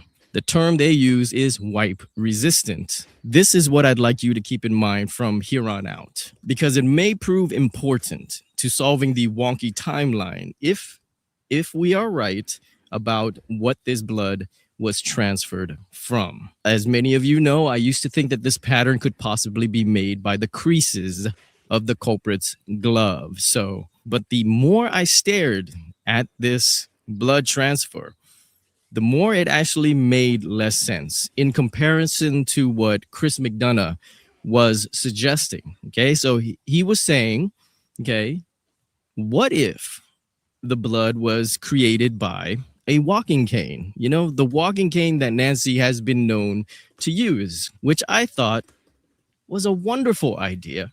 And the more you look at it, it does appear likely to be a man-made design because of how uniform those spiky ridged patterns appear to be. Okay, so I did go searching for a walking cane with a sole to match this pattern, but I have no luck. If you guys like the walking cane theory, then please, by all means, give it a shot. And if you do find something, be sure to let one of us know. And so it was from Chris's line of thinking that led me down this other line of thinking. Okay, so I'm reminded when Savannah said that Nancy was taken from her bedroom with no shoes and in her pajamas, which has always led me to believe that if this was actually the case, then Nancy was not in any condition to need any of these items. And being that it was a chilly 50-degree night, you know, making an 84-year-old woman walk on gravel and not even have a jacket. I mean, it's not hard to let the woman put on some slippers and grab a jacket, right? Because I think he would want her to have these things on. It will make it a lot quicker and a lot more quiet. So Nancy, in this theory, is incapacitated in some way. I feel because of this blood pattern, more so than ever, that Nancy didn't walk out on her own strength that night, that she wasn't carried out either, but that she was wheeled out. And so I walked into our local Harbor Freight when I learned that there are many Harbor Freights in Tucson. And that's when I walked out with my new chain. I want you guys to look at this tire. Okay. I'm not convinced that they are a 1-to-1 with the blood transfer pattern, but you guys have to admit that it's looking like a possibility. So I got some of my son's acrylic paint and just painted on the treads to mimic what I saw here. And here are the results. I think we are getting really close if we haven't already hit the nail on the head. The consistency of the acrylic, I have to admit, isn't like the consistency of blood, but this is good enough, right? I think it's not as sticky and oily as blood, but I think. So, I mean, what Monk is good at is coming up with a theory. But that being said, I don't think I agree with many of his theories. But to his credit, he comes up with theories, and that's all it takes these days. You know, we're starting to get the idea of what a tread pattern like this is going to make. And I'm thinking that it aligns very well. And you could also see that second imprint was made here, which looks like the beginning of the similar pattern over again, which highly suggests to me that whatever is making this print is rolling. Okay, I feel that is a rolling pattern. So of course, I'm thinking it's made by a wheel. Okay, add a little weight, add a little compression factored in, and I really do like that this blood transfer is from this pneumatic wheel. Now, oh God, now I could take it off. This has been killing my neck. So at Harbor Freight, of course, there are hand trucks. I think if that's what was the case, you would see a much more uniform pattern of blood, like in a row and like more in a line somewhere. That would be my guess. Which are dollies, right? Has these exact tires. Now, there are also wagons. There should be wheelbarrows, but I didn't have any at my Harbor Freight. And it was on also whatever this thing is. Now, so if Nancy is tied to the thing about the wheelbarrow is, how does it explain the cough? If her head is close to the ground, at what point does she come into the wheelbarrow, if she did indeed? I don't think so. It's an interesting theory, but somehow I doubt it. Come me think about that for a minute. You got a freaking wheelbarrow in the trunk somewhere? I don't know. The hand truck here, and it's still in the position of a dolly, then I could imagine that he'd have to, get pretty low so as she wouldn't fall off, so as to wheel her away. But this is a hand truck, and it can transform. So why not use it in the position of the truck? And you lay Nancy on that. Well, the thing is also, these theories, they gain traction because we don't have access to the law enforcement's thought process. We don't have access to the FBI's thought process. The most we have is what the former FBI agents like Maureen and Jen Koffendorfer and Robin Dreek. We only know what they say. Whatever their theories are, we learn them. But Monk here, he is not tied down to their constraints. So he's free to try out some theories. The same thing with JLR, right? He's not tied down. He can throw anything out there he wants. Place her legs up, possibly. Now, the more I think of it, if I was the crotch holster guy standing at a place like Harbor Freight, okay, I'm going with this wagon here, okay? Something I would definitely choose, over a dolly. But what if it wasn't his choice, okay? That was just the only tool when everything goes wrong. That's what might have happened here. And with the help from fellow armchair detectives, I am so happy that there is a crowd of invested people to help us all with this. So I'd like to say thank you to Luck and April. And I think we have a decent chance of getting this right. If we could confirm this yellow hand truck right here in Nancy's, what is that, next to the garage? It's a little storage shed. I tried to find this exact dolly, and I'm just not able to find it. If you guys want to crack at it, it has to be exactly like this dolly.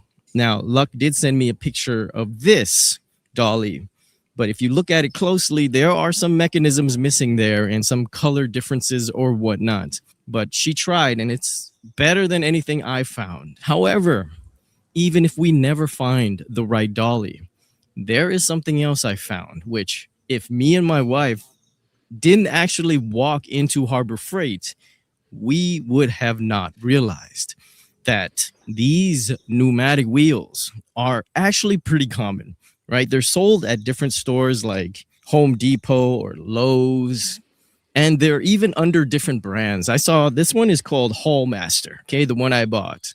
But if you go online, there's also one. So let's give this theory some credence. If they're going to use this, that would mean to me there's one person. I think if there's two people, I think there's less need for this. But if there's only one person, maybe then it would be more likely they pull out something like this. That's just my guess. One made by Buffalo.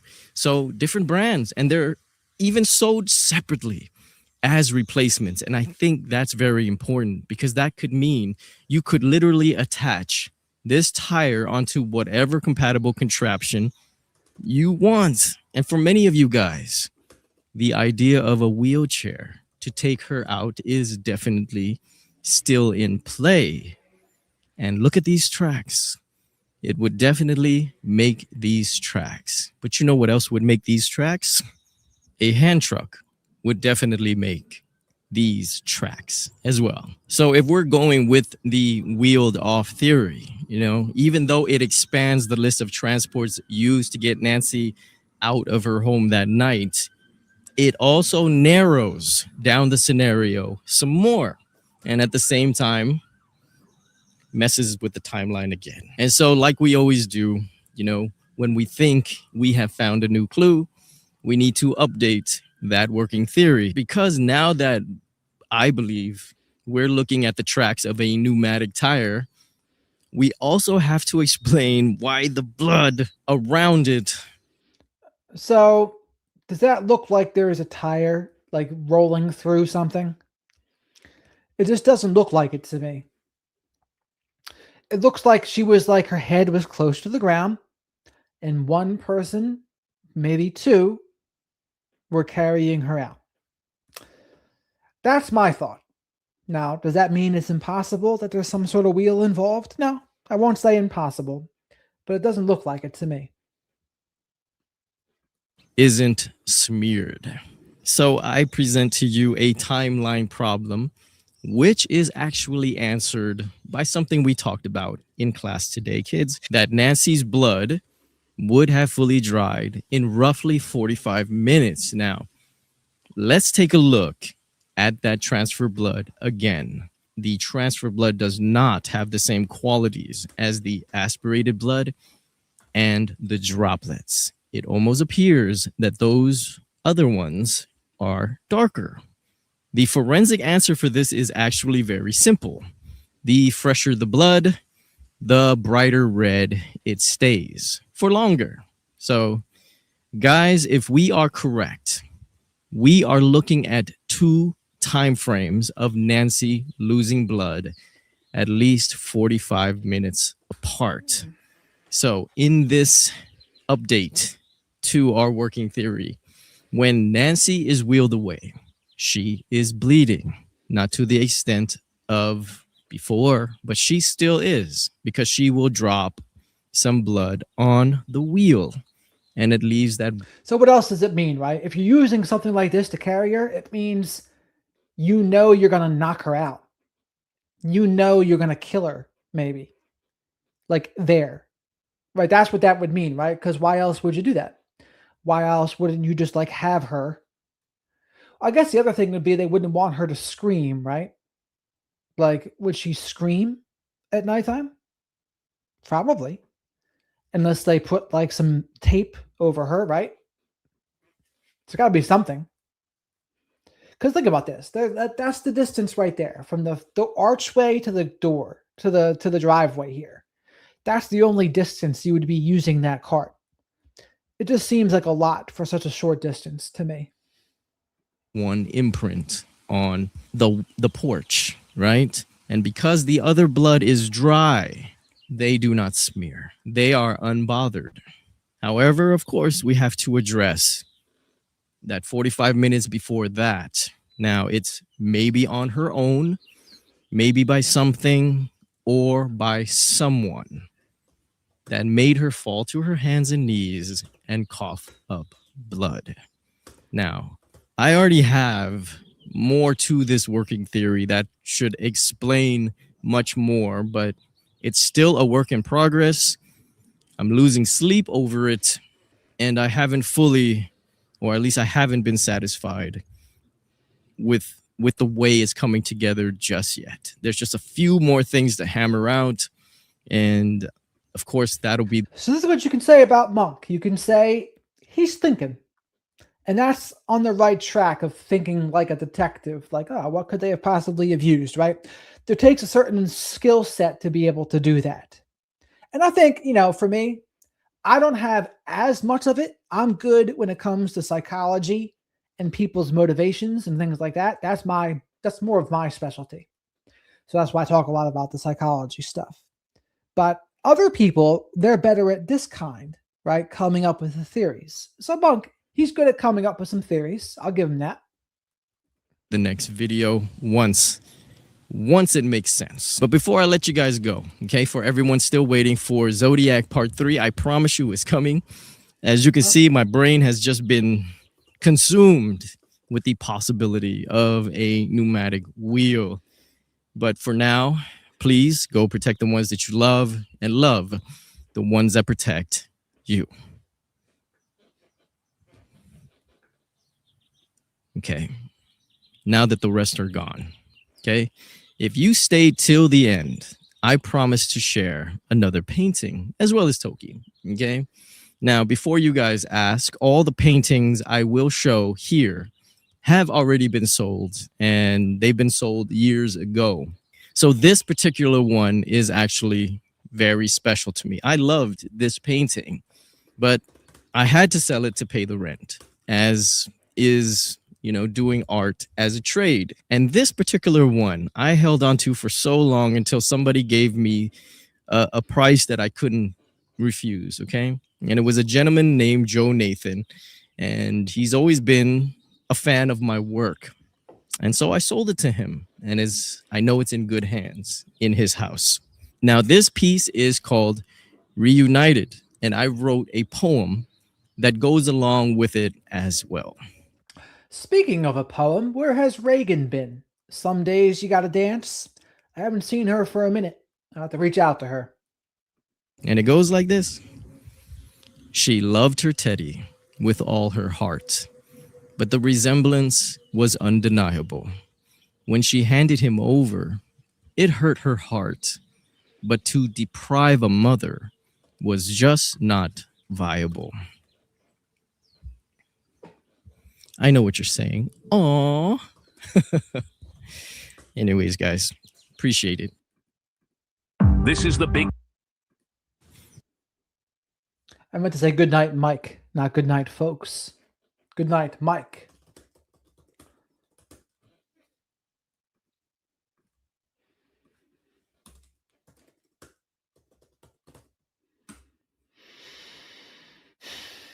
Was the FBI sidelined during the first 48? Hey, everybody, Matt Johnson, host of Justice with Matt Johnson. Thanks for being with me.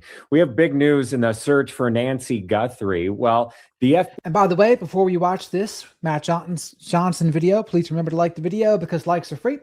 Leave your DNA of choice in the like button. Spank that like button. Throw Shadow a like vest the same way that Brian Hooker should have thrown Lynette Hooker a life vest in the Bahamas, instead of maybe sailing out to sea like he probably did. Subscribe to the channel if you haven't already. My next milestone is 50,000. Say hello to the flock of black sheep in the live chat. And as always, super chats, super stickers, and becoming a channel member or gifting channel memberships. Great way to support the channel. When you become a member, you have access to the members only live streams. The next one's going to be tomorrow night, 8 p.m. That'll be a Q&A and a fun old time. And all of the support helps me pay for Shadow the Night Owl's soy-free hoodie snacks. And thank you very much for all the support I've been getting so far. FBI Director Kash Patel recently went on the Sean Hannity podcast and dropped a bombshell, not just one, but two, saying that the FBI was sidelined not for 48 hours, but 4 days when they were boots on the ground. He also claims that they had a fixed wing aircraft ready to transport the DNA evidence to Quantico, but instead the sheriff decided to send it to a private lab that they were contracted with. So we have reaction there. Also, this sheriff releasing a blistering statement in response to Kash Patel's statements on the podcast. We're going to break that down with an insider, someone that can actually speak police talk. We have a retired homicide detective on the show here to help break down all of those statements and also answer the question, what's next in the case? And was this suspect working alone? But first, do me a favor. Hit the like, hit the subscribe, share this episode with a friend. Let's bring the true crime family back together.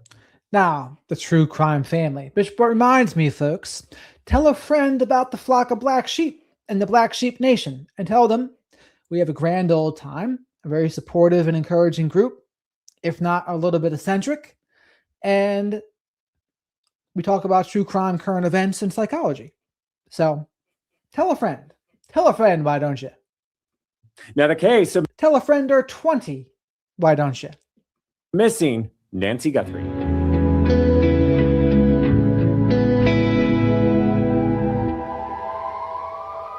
Here to help break it all down, we have a friend of the program, Chris McDonough, retired homicide detective, works with the Cold Case Foundation. They do a lot of good work, and the host of the hit True Crime YouTube channel, The Interview Room. I'm going to have details in my show notes. Hit the subscribe there.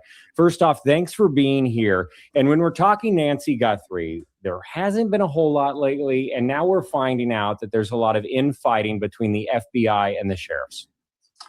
Yeah, isn't that interesting, Matt? And thank you so much again for inviting me on your program. I kind of predicted this. I don't want to say that I knew this was what was happening behind the scene, but it was pretty obvious based on how the FBI had not been, engaged right away. And so I kind of figured there was, some discussion about this. In fact, I did an episode on it towards the very beginning, within a week or so of Nancy Guthrie's disappearance. Yeah, and I want to play for you part of the interview that kind of really ruffled a lot of feathers within the sheriff's department, because then there was a response that was issued. I'm going to play the first part of this interview. It was on the Sean Hannity podcast, and get your response to it. In the Nancy Guthrie case, I got frustrated because I knew from my sources they were trying to keep you guys out. They did. Yep. And we already went over this like an hour and a half ago, but here it is again. They did keep you out. And look, here's how time matters in an investigation. The first 48 hours of anyone's disappearance are the most critical. And here's how these cases works. It is a state matter. It's a state and local law enforcement matter. What we, the FBI, do is say, hey, we're here to help. What do you need? What can we do? And for 4 days, we were kept out of the investigation. And when we were finally let in, Sean, look what we did. We went in and got the Ring doorbell.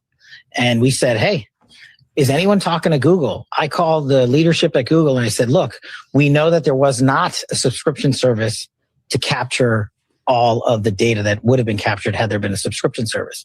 But can we go into the cache? Can we go into the data before it's deleted and see what we can find? That's why you have that image, because the FBI worked with Google to put that image out. Another thing we asked to do. You guys got that tape, which was the biggest breakthrough during that case. We could have gotten it days before. We could have also maybe gotten more data. Okay, so, clearly he's taking credit right away with the images that we got something like 12 days into this investigation. And you know what? Kudos to them. Whether or not that could have been done sooner, that's a big question mark. But what else did you hear with this?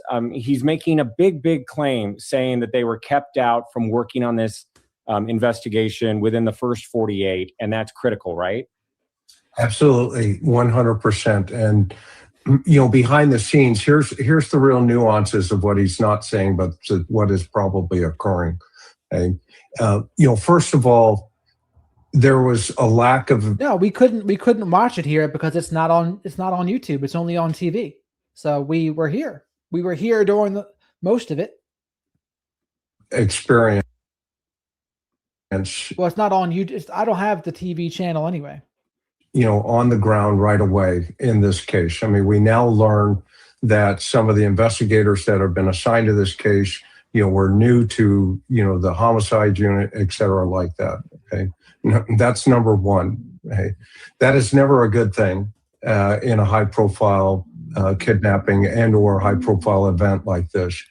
So the second thing that's occurring here is is history between the FBI and the Pima County Sheriff's Department. I mean, they had just come off of an investigation where one of their officers or a deputy had, been under the microscope, for lack of a better term. The third piece of this nuance is the fact that this is a state situation, meaning what I mean by that is if it was a homicide, and that's after they went from, a missing person search, et cetera, they immediately shifted into the criminal investigation, then that is a state-controlled circumstance, i.e., if they find the body, then that is going to go to the state court, not to the federal court. So what the sheriff did was he pushed back. And what I mean by that is he basically closed the door and said, thank you for being here, but we do not need your assistance.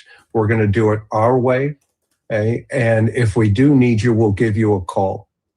Well, I think rapidly he realized that he was losing control of this investigation. What I mean by that is they were not making the progress that they could have made.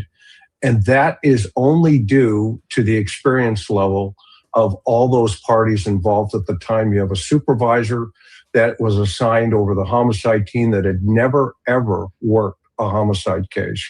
Okay? And now you thrust him into the largest, investigative kidnapping since the Lindbergh baby. Okay? Well, that means there's going to be a lot of decisions that are not being made within those first 48, which Kash Patel was talking about there. They had the evidence response team. They had the FBI, within a phone call away. I'm sure they did show up within the first 24 hours, but they were told, you stand over here. How do we know that? The very first press conference that the sheriff came out with, there's nobody behind him from the FBI.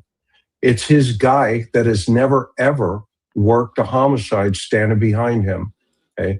Well, after that press conference, they realized this isn't going well. And next thing you know it, you have 2 FBI agents at the next press conference.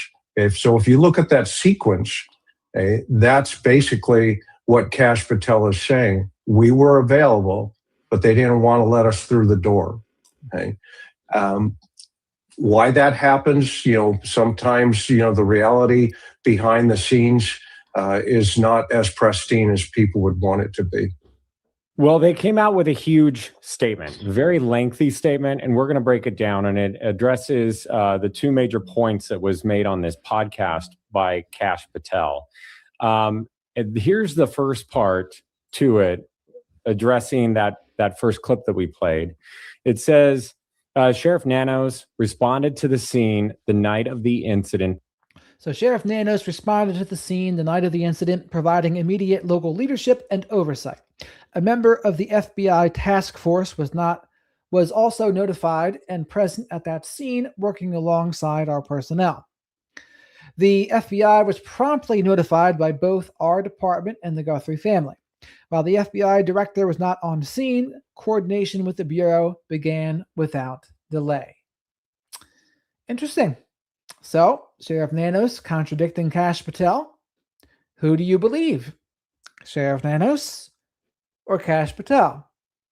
Now, granted, I don't always believe Kash Patel either, by the way. Insert, we're not going to release those Epstein videos because we want to protect the victims. BS. But in this case, I think I might trust Kash Patel more so than Sheriff Nanos. What are you? Are you Team Nanos or Team Kash Patel? Providing immediate local leadership and oversight. A member of the FBI task force was also notified and present at the scene, working alongside our personnel. The FBI was promptly notified by both our department and the Guthrie family. While the FBI director was not on scene, coordination with the Bureau began without delay. So what is actually being said there? What is not being said? Well, this is still the political. This is a political statement. What this is, okay? It's not in the best interest of Nancy Guthrie. This is tit for tat, is what's going on here. I mean, let's talk about who the FBI task force is. The FBI task force is an organization of individual officers from various agencies all over the Tucson, Phoenix area. Okay? It is run by the FBI, and he could have a member from the Pima County Sheriff's Department, one of his officers, who is on that task force. So that could be the guy, a member of the FBI task force. It could be his own deputy. Okay? So that tells me nothing. Okay. What we have to look for is the nuances initially when this thing went down. Who released the photographs of the guy on the porch? Was it the sheriff's department or was it the FBI? It was the FBI. And that was a tit for tat against the sheriff. Okay. Kash Patel himself put these photographs online, not the sheriff. Okay. And that was a pushback to, well, if you would have let us in earlier, we could have had a lot more information. And now we're hearing it from him. Okay? But I said this almost 8 weeks ago, that there's a lot going on behind the scenes. And one of the things I was hoping for is that the public would not be drugged into the middle of this, argument going on, because there was a lot of precious time and a lot of precious potential evidence lost on behalf of Nancy Guthrie. And this is just wrong. It's wrong. Yeah, you did say that. You said it here before, and you said it many, many times, that you were hoping that your spidey senses weren't true. And now it's coming to fruition, right? Well, it's actually coming to light that they were not getting along, and that this has become a tit for tat. And it's clear with these statements that are going back and forth that they are not getting along. And it's hurting the case, and it's hurting the cause of finding this 84-year-old. The fact that there's so many contradictions in the public and people leaking information to Brian Entin, Ashley Banfield, and then you have former Undersheriff Rick Castiger and Sergeant Cross leaking all that stuff to Brian Entin. Pretty unprofessional overall, honestly. Now, I think Sergeant Cross and former Undersheriff Rick Castiger, they have their own motivations for doing what they're doing. They're both upset with Sheriff Nanos. And there could be a political element in there too. So they are probably pretty annoyed. But in terms of solving the Nancy Guthrie case, I don't know if them doing that helped the case at all. I think it pushed their own agendas. And I think they used the Nancy Guthrie case to push their own agendas in that case. Now, that being said, Sheriff Nanos doesn't deserve anyone's defense either, right? He's out of control. He's out of control, egomaniac, vindictive. I think former Undersheriff Rick Castiger was pretty accurate in his assessment of Sheriff Nanos, and Shadow agrees. Old woman. The other thing that was mentioned in this interview, it was a lengthy interview, but there was only 2 questions for Nancy Guthrie on the Sean Hannity show. Here's the other one. Send the DNA to a lab in Florida, not Quantico. That's the other thing that you hit on, right? Again, we were saying we'll process it. I launched hundreds of agents and intel staff to Phoenix and Tucson just for this case, just to be on standby. And they didn't want just you to there. do the canvassing. And we said, we'll take the DNA. And again, it's a state and local matter. So it's their call on where to send the DNA. We have Quantico, best lab in the world. I had a fixed wing aircraft on the ground ready to move it immediately through the night. Did they just say no? And they said, we're sending it to Florida. And then, I don't know, They have 60 jurisdiction. days. They have jurisdiction, so it's their call. So, Bad call. well, that's for the American public to decide. And what we can do is continue to offer support. We would have analyzed it. I wonder if Kash Patel would have said, it's for the American public to decide if we're going to release those videos of Epstein Island. I wonder if he would have said that then. No, he didn't, though, did he? He said, no, we don't want to re-traumatize those victims. But when it's convenient, he'll say, oh, I'll let the American public decide. Imagine if you would have said that towards that. Okay, we should let the American public decide what they want to think of that evidence. No, he would never say that and that, because he knows the American public would say, yeah, release it. Let us know everything that's going on there. Within days, and maybe gotten better information or more information. Our lab's just better than any other private lab out there. And we didn't get a chance to do that. So okay, let's go in reverse there, because I've talked to DNA experts, and I know you have too. A lot of times the private labs are the better labs. We've seen that with the Golden State Killer. We've also seen that with Rex Heuermann's situation, Long Island serial killer who recently confessed to those crimes. So it was no surprise that another lab would get involved. Whether or not the Florida lab is going to be the best lab for the hair that doesn't have the root, that's another question. That's another episode. But, what was your response to that statement? We're going to pick apart his statement. But what was your response to that line? Well, I agree with you on the lab that, the sheriff's department's probably been using that lab for other situations. They had a rapid DNA. Remember, the sheriff came up initially that says, look, we have a rapid DNA machine, but it's down. So we had to go to Phoenix. And what that machine does is within 4 hours, it gives you an initial, profile that you can match up almost, instantaneously and throw it into a direction like CODIS or something to that effect, or match it to something else that you might have. And that just gives you the initial, hey, this is the type of person that you may be wanting to, chase here for a moment. So that in of itself was the first step that they took. The second step after that was they took that sample that had run through probably the rapid DNA sample, and they shipped it off to their lab in Florida, which is an accredited lab, which you're talking about, which is kind of maybe a routine situation that they use in homicide cases. That is not, unusual at all. A lot of times you have to get in line at Quantico, and that could take 5 or 6 months. But what I hear Kash Patel saying is, look, this is a situation that we also felt was important enough. They had the power because it's a state jurisdiction. However, we were standing by to put it on a plane and ship it back to Quantico and immediately dive into it. And again, it's those nuances of, I'm saying this, he's saying that. The sheriff is putting statements out. Kash Patel is putting statements out. The bottom line here, quite frankly, is the public expects much more professionalism.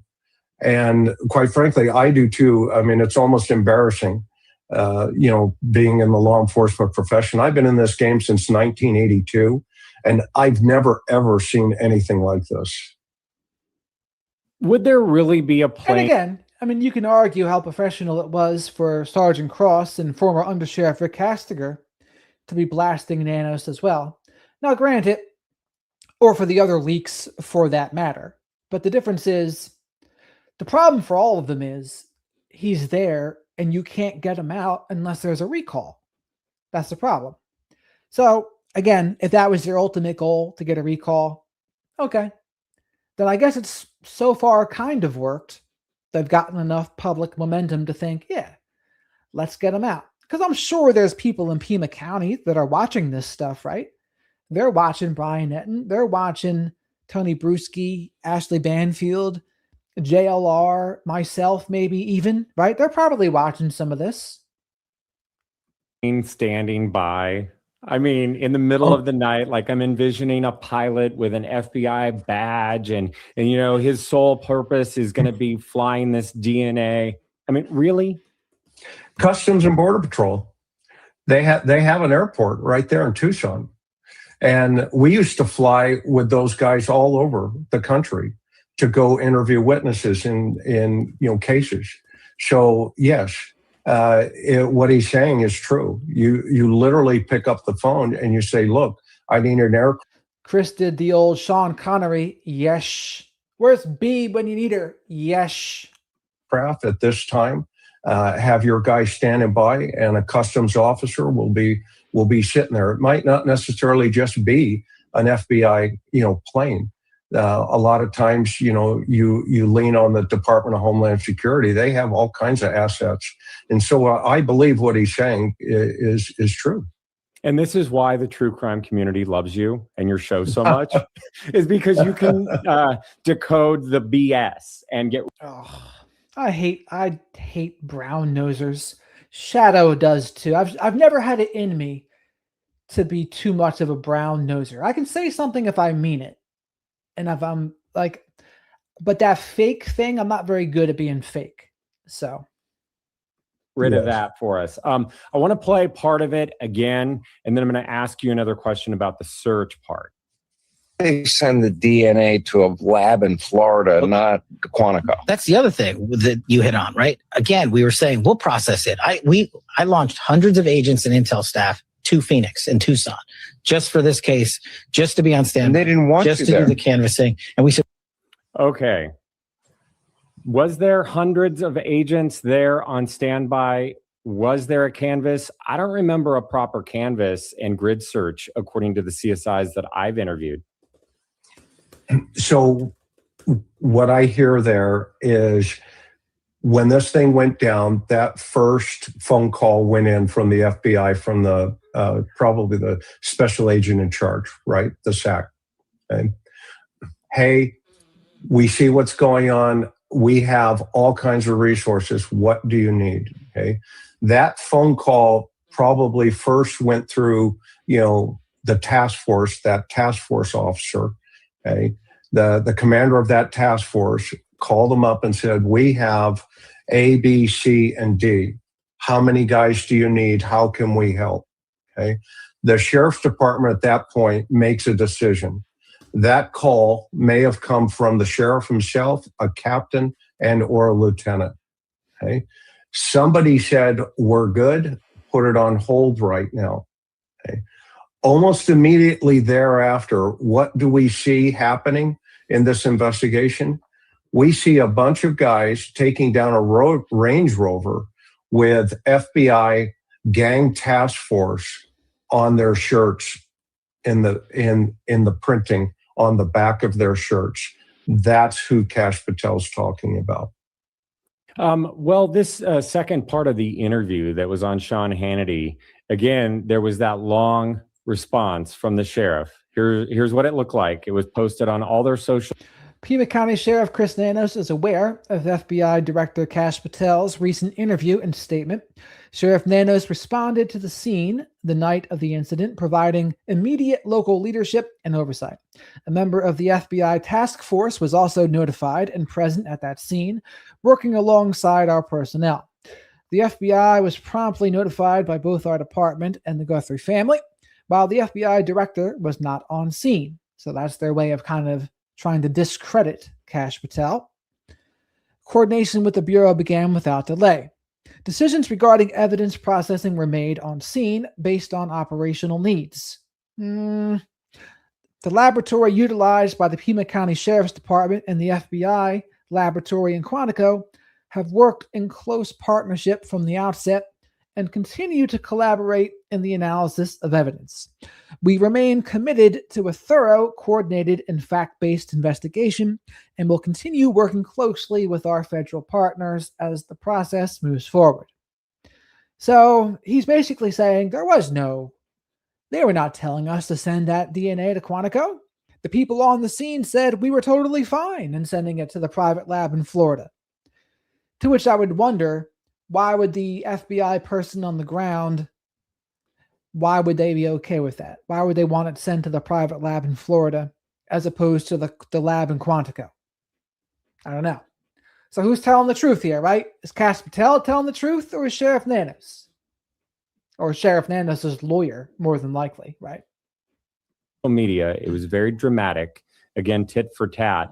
And then here is what was said, just to break it down, about the collection of evidence. Decisions regarding the evidence processing were made on scene based on operational needs. The laboratory utilized by the Pima County Sheriff's Department and the FBI laboratory in Quantico have worked in close partnership from the onset and continued to collaborate in the analysis. That's true. I mean, that's pretty straightforward. What do you get from it? That's crafted by a really good public information officer. And saying, you know what, that's a great question. We'll get back with you with the answer. I've been told that so many times in my career. Well, I read it as he said no, the people on the ground were completely okay with our decision to send it to the private lab. Now, is that really the case? Were they truly okay with it? We would have to ask those people, were you really okay with it? We probably wouldn't get an answer, but that would be the next question to ask. And honestly, Kash Patel, if you're the leader and you're speaking for the FBI in that case, I wouldn't want to speak out of turn if I was Kash Patel. Now, what's his motive for maybe speaking out of turn? Well, image management for the FBI, right? Well, it's not our fault. It's not our fault Sheriff Nanos didn't listen to us. So that could be a possible motive for him to say that if it's not true. But, I would hope he wouldn't do that. Well, as a homicide guy, the last thing you want to say is, look, we screwed up. Okay, because at some point the defense attorney is going to ask you, did you screw up? And you have to say yes or you have to say no. And you have to be honest about it. The reality of this, when they do capture the perpetrators in this thing, the defense is going to have a field day. When are we going to catch these guys? I know I ask you that a lot on and off camera, but and we're still waiting on those other photos to be released. Matt, I think it comes down to, again, the minutia details in this investigation. You have to go back to the first interviews that were ever done. You have to go back to all the initial canvassing that was ever done. And if we think about this guy here on the porch, right? He's not really the most sophisticated individual, because if in fact he had come into this environment, multiple times in pre-surveillance, et cetera, then that means he brought a car into this environment. And I've said from the very beginning, a car will solve this case. The reason for that, it's much easier, again, to find a vehicle than it is to find a body in that vehicle or a body somewhere in the desert. Okay?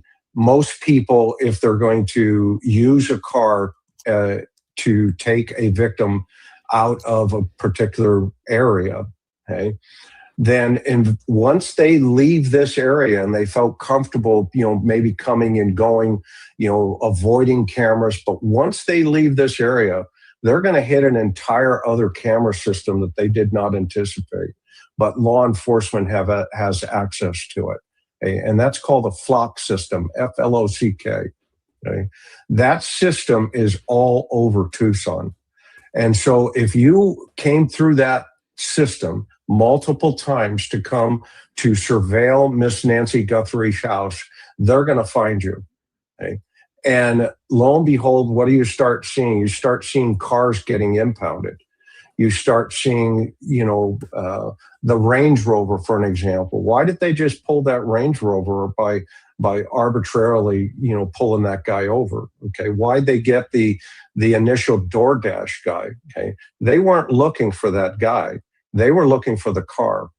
Okay, and what did they do? And what else has the investigation moved towards? They've asked the public. They went back, months and months at these dates and these times. Do you have any video with inside this bubble here? So let's think of it in a couple of rings, okay? The interior ring where Miss Guthrie is and the exterior ring. So Linda, some people think he might be dead because if there was multiple people, maybe the other person or the kingpin offed him, so there's less chances to be caught. That would make sense to me. They may have information of a car coming through the exterior ring, and they're trying to see can we put that exterior interior? Okay. Can we see if that car went into the neighborhood where Miss Guthrie lives? Okay. So now at this point, they're going to be looking for cars that have been tore up, maybe torched, maybe sold, et cetera, maybe painted, et cetera, et cetera, et cetera. That's where the FBI is an incredible resource, because at that point you can say, I need 50 agents to hit every body shop within a geographic region in the Tucson area. Guess what? That is a phone call away, okay? Evident of the fact, what did we start seeing initially at the gun stores, okay? They showed up with a list of people saying, hey, did any of these people buy a gun here, okay? That's not by accident. That is not by accident. That's the investigation moving, okay? And the sheriff's department do not have those resources. And that, I think, is another piece of the puzzle that Kash Patel was saying. Look, we have those 100 guys.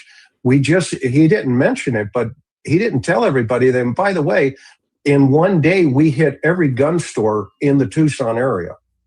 Okay? One day. Okay. And this is the same thing with the car.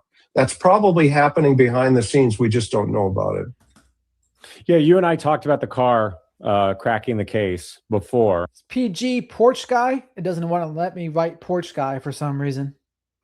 If anyone wants to watch that episode, it's fascinating. And also, we had talked about at the time your thoughts as to whether or not this guy was armed and whether or not he was working alone. Do you still have the same thoughts? Has that changed at all? Yes, I still have the same thoughts. I think there's at least one other individual involved here, and one other. And I agree with him on that. I think there's at least two people. But please remember to like the video because likes are free. Spank the like button. Leave your DNA of choice on the like button. Make sure you subscribe to the channel. Say hello to the flock of black sheep in the live chat. Black Sheep Nation, we call them. If you're lurking, come in and say hello. And as always, super chats, super stickers, and becoming a channel member or gifting channel memberships. Great way to support the channel. They help me to pay for Shadow of the Night Owl's soy-free hoodie snacks. And thank you very much for all of the support I've gotten so far. Piece that I recently discovered is I talked to an astronomer who was able to place, when this guy first comes through that archway there, you see his shadow on the concrete, okay, as he's walking, the video, where he's walking towards the front porch. Well, the moon is positioned at a certain longitude, latitude that would have created that shadow because it was a full moon that night. And this individual told me they were able to. But here's the thing also. In every government thing and political thing that is going on, if you know about it, it means it's something that they don't mind you knowing. The things that are really going on, I think we really don't know. So just the fact that whatever information we know is information they were okay with us knowing. But what's really going on, I don't think anyone can know because they know the real truth. As Winston Churchill said during World War II, in wartime, the truth is so important that it has to be protected by a bodyguard of lies. But in this generation, what it really would be is by just withholding, withhold. And that would really be their favorite tool, to withhold things, withhold information. To narrow it down to approximately 0200 a.m. or 2 o'clock in the morning. Okay. And so those are the kind of things also that you can do behind the scenes and figure out, okay, even though we may not have, metadata on this video, because remember the sheriff was saying, we don't know what time this was going on. Well, then you have to think out of the box and get more creative. Okay. And so this astronomer was able to say, look, based on the position of this shadow and based on the position of the moon that night, that tells us that that shadow would have been cast around 2 o'clock in the morning. And now you may have at least a time frame that you can work, which makes a lot more sense now when you push that forward towards when Miss Guthrie's watch disconnected from her pacemaker. Was it before or after this? Okay. Which, those are the kind of details, the minutia details, that shadow. Who would have thought, well, let's look at the shadow and find out what time where the moon was positioned, that potentially could have figured out when that time frame was. That's genius. I love that. And don't hold us in suspense. Of course, everyone's going to go. We kind of already know when that happened anyway, between 1:47 and 2:28, more than likely. Now, again, it doesn't mean the porch guy was in the house the entire time, but chances are that's when it happened. I mean, if the pacemaker wasn't disconnected until 2:28 a.m., Nancy was there till around 2:28 a.m. Check out the interview room episode on that. But what was the general answer? Did it change the timeline at all? No, it was right Okay. in sequence. It was right in sequence. Yeah. You know, I didn't know where you were going with this when you first said an astronomer. I was like, are you going to predict like the sign of the person who abducted Nancy? You know, being in San Diego County, you know, we had Scripps Oceanography, we had the Salk, Jonas Salk, the UCSD. So we had a lot of these scientists that we would, you know, pick up the phone and say, "Hey, Doc, I got a guy that, you know, let's say went off the pier. What are the tide, situations that's, Scripps Oceanography? Where do you think this body would potentially show up?" And I'll tell you, these guys are really amazing. They are really good. And so that was kind of the concept also with, the people that study the stars and you have a shadow, where would the moon be positioned? That's fantastic. When you were talking about the press conference, I don't think that we've seen a joint press conference with the Guthrie family, and maybe the infighting, which is what we're really talking about in this episode, is part of that. Yeah, it could be, and that's what a sad commentary, right? That we're having to talk about, that Savannah and the family are sitting off into the sidelines, right? And we know there's been a lot of moving parts in this thing behind the scenes. Some of it pushed back for bad feelings. I put money on it that's what's happening, and now we're seeing another piece of that puzzle, come out into the public arena. They are the focus. This is the clarity of focus for Miss Nancy Guthrie. This is the clarity, and having worked hundreds of homicides in my time, you have to keep them first and foremost. You got to set the ego aside, and you just have to go to work. And I guarantee you, the folks on the ground, the officers and the deputies and the FBI agents on the ground, they don't care what the administration is doing. They could care less. Okay? They just want to go and get the bad guy and maybe recover Miss Guthrie. That's their clarity of focus. The politicians, which the sheriff is an elected official, they can do whatever they need to do. But the folks on the ground are wanting to get it done. And I have full confidence that they will get it done. The other thing that I wanted to ask you about before I let you go is there's been also a lot of, people talking about why has the case gone cold, even though there is so much money being offered to either rat someone out or to do the tip themselves or have a change in conscience, whatever it is, right? You don't think that this person was acting alone. We've talked about that. Do you think that this person is deceased? No. Do you think that the perpetrator that is at this door is alive? Yes. Because I also think he's local. I don't think he's going to be far from the environment because he is so comfortable. If we just think about going back to that car principle real fast, the fact that he comes into this environment multiple times with a potential vehicle, that tells us he's not concerned about the neighbors seeing him or anything to that effect. Okay? This guy is he blends into the environment like a chameleon because he's kind of there. He's going to be that guy. Okay? And when we think about the authorities running to the nearby gas station and trying to pull, the tape, for maybe the suspect had gone there, that again tells us, right, this guy is right near this environment. He's not far away, whoever this person is. Okay? And I still subscribe to the theory that Dr. Bricado has, that it's a chef and a couple of waiters, maybe one waiter, maybe two, we're not sure. But somebody behind the curtain is much smarter than that guy on the porch. That guy was the worker bee. Okay? And you may have a second worker bee that night sitting in a car somewhere, the walkie-talkie, pull the car up, or they positioned the car on the side of the garage, and then they changed the plan and said, no, we're coming out through the front, move around. Okay? Or that's all just fake. Well, hopefully we get answers soon. And even though it's not a great reason to have this case back in the headlines, hopefully they're working better together and the family that you were talking about gets the answers that they deserve and that they. All right. That's the end of that.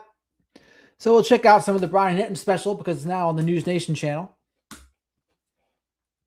Burglary, and I happen to believe. So again, we'll just make it a conversation. And by the way, please remember to like the video, like I said, because likes are free. Leave your DNA of choice in the like button, spank the like button, and make sure you subscribe to the channel. And say hello to the flock of black sheep in the live chat here. The first thing I wanted to talk about is, do you think this is a burglary or a kidnapping? And I want to start with you, Dr. Jordan. I'm going to geek out on you for starters and remind you that a burglary is breaking and entering with the intent to commit any felony. So by default, it's a burglary. The question is, what was the felony that was in mind when the intruder went in there? So in other words, was it about a larceny? Was it about stealing belongings in the home? Could it have been about a sexual assault? Could it have been planned for homicide or for a kidnapping? I mean, there's many different possibilities of why that person entered that home. So it was a burglary, and I happen to believe at this stage of the game that it is more likely than unlikely that the initial, and I know I'm going to be disagreed with, the initial motivation was probably theft instead of kidnapping. I think that the abduction happened after the fact, after something went terribly wrong. What do you think, Dr. Burgess? Because nothing was taken from the home. Right, nothing was taken from the home. And of course, we don't have the crime scene to look at, which is very much a disadvantage. But I think it was another motive that they went in for. And before long, it went south. That's what I think. I don't think they were there to steal anything. And by the way, we don't know if anything was taken. Truly. Right. Just because the family doesn't immediately know that anything is missing doesn't mean that couldn't have been a motive. And we have to keep in mind that things could be taken that they're not missing, or that because something went terribly wrong, the entire motive immediately changed. And the idea of taking stuff out of the home became irrelevant, especially if she became injured. I don't think anything was, it's not about taking things. I think it was a hit on Nancy is what I think it was. And again, she said we don't know for sure that nothing was taken, but everything we've ever heard about the case so far, nothing's been taken. And we haven't heard otherwise. So why would we believe now all of a sudden that yes, things were taken? The only thing that was taken was Nancy. Because like they say, you go during the day, you're there for things. You go at nighttime, you're there for the person. Because I think we both agree that something went terribly wrong. Yes. Yeah. Yeah. That something went south. And we don't know how long he or she or it, they were. And I don't know if I buy that either. Did something go terribly wrong? I mean, for something going terribly wrong, it would be a miracle that they left no DNA and they haven't been caught. Like for something to go that wrong and they still haven't gotten caught or made a mistake. I don't know about that. I don't know if I buy that. There. They could have been there. I've done cases where they get in and they really surveil the house. They get familiar with it. They look at all kinds of things and the victim is either sleeping or not awake kind of thing. We know about the 42 minutes from the cameras, but we don't know after that. Did they stick around? Right. You know, there's a lot we don't know, Anne. I agree. Burglary or kidnapping, Dr. Bricado? I think it's important to bear some statistics in mind. There are only about 350 abductions that occur a year. The vast majority of them are committed against children, and the vast majority by people who know the child that is taken. It's also important to understand that, statistically speaking, an abduction usually involves proof of life and a demand for ransom within 24 to 48 hours afterward, and it's resolved usually in about a week.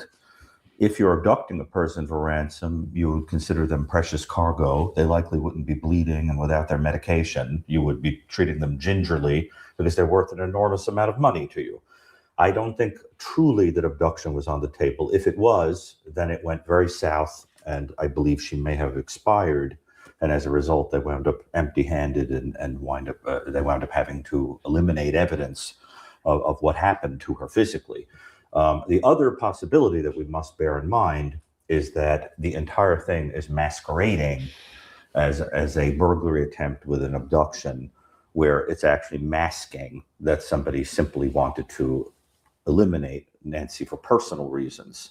And we do see that phenomenon sometimes where someone who knows you desires to get you out of the way for some reason and then creates this idea of an outsider doing it. The clue to that is that the person generally is not sophisticated enough to fake one of the common reasons why somebody would break into a house, like robbery or sexual assault. Those signs are not there, so then what are we left with? So I think those are the two possibilities based on the numbers that I would anticipate. I'd like to know also is how she's dressed. Did they have to wake her up and get her dressed, or did they take her out? Look at this. It's like basically, it's a YouTube video, basically, except they're all in person instead of remote. With she's in the nightclubs. Well, you just know that a little before 2 a.m. is when they start getting some evidence of the disconnection between the heart monitor and so forth. But those would be some of the questions I'd like to know. You know, and even Savannah had said something, you know, when she was talking about the terror her mother must have felt. She said, taken from her bed in her pajamas. And I've never known for certain if she knows that as a fact, because investigators have some kind of evidence of that, or if she just knows her mother's routine. Does her mother always wear a certain set of pajamas, you know, or, you know, she says without her shoes. How do we know that? So I'm always kind of like, there's so much we don't know. Is this just Savannah filling in the blanks in her mind because she has a vision of her mother being removed from the house? And in this vision, she is shoeless in pajamas and she was abducted from her bed. The truth is that we don't have any of that from the investigators. So we can't jump to conclusions based on what Savannah is saying, because I have a feeling that this is a movie reel playing in her head that is not based on hard evidence. So you have to be careful as you analyze what the information is that you're and whether it's credible or not.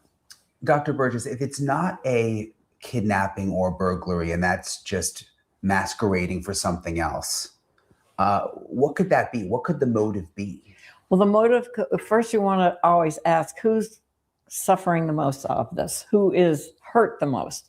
And in this case, it doesn't have to be the mother. It could be somebody in the family. Yeah. Somebody, Savannah. It could be. My guess would be Savannah's hurt the most, I would guess. Anybody in her orbit, so to speak. Husband. Certainly don't want to include the children, but you don't know. And I think that is a possible motive. So the motive could have been to make Savannah Guthrie suffer. Yes. And she's haunted by that. And she has. Yeah. I mean, it's her mother. Yeah, she said it on the interview with her. Yeah. She was like, the idea that this could have been because of who I am, it really haunts her. But we don't have any evidence of that, right? Do you think Savannah Guthrie is part of the puzzle here? Well, if somebody is eliminated, and elimination murder is a term that I've coined and used in the literature to refer to a situation where somebody's life is taken because they are an impediment to something else. And that is much more pragmatic generally, whether it's you're in the way of money, you're in the way of a romance, like we saw in the infamous Susan Smith case where she couldn't have a romance because she had 2 children and eliminated them, whether it's that somebody is a burden because of their age. I would have liked to seen the panel be Matt Murphy, Maureen, and who else? How about Robin Dreeke? Matt Murphy, Robin Dreeke, Maureen O'Connell. That would have been a hell of a panel. Age or a health condition, you can do that. A very common one is that someone knows something. They're a witness to something, or they've walked in on you doing something that can get you in a lot of trouble. So you need to be.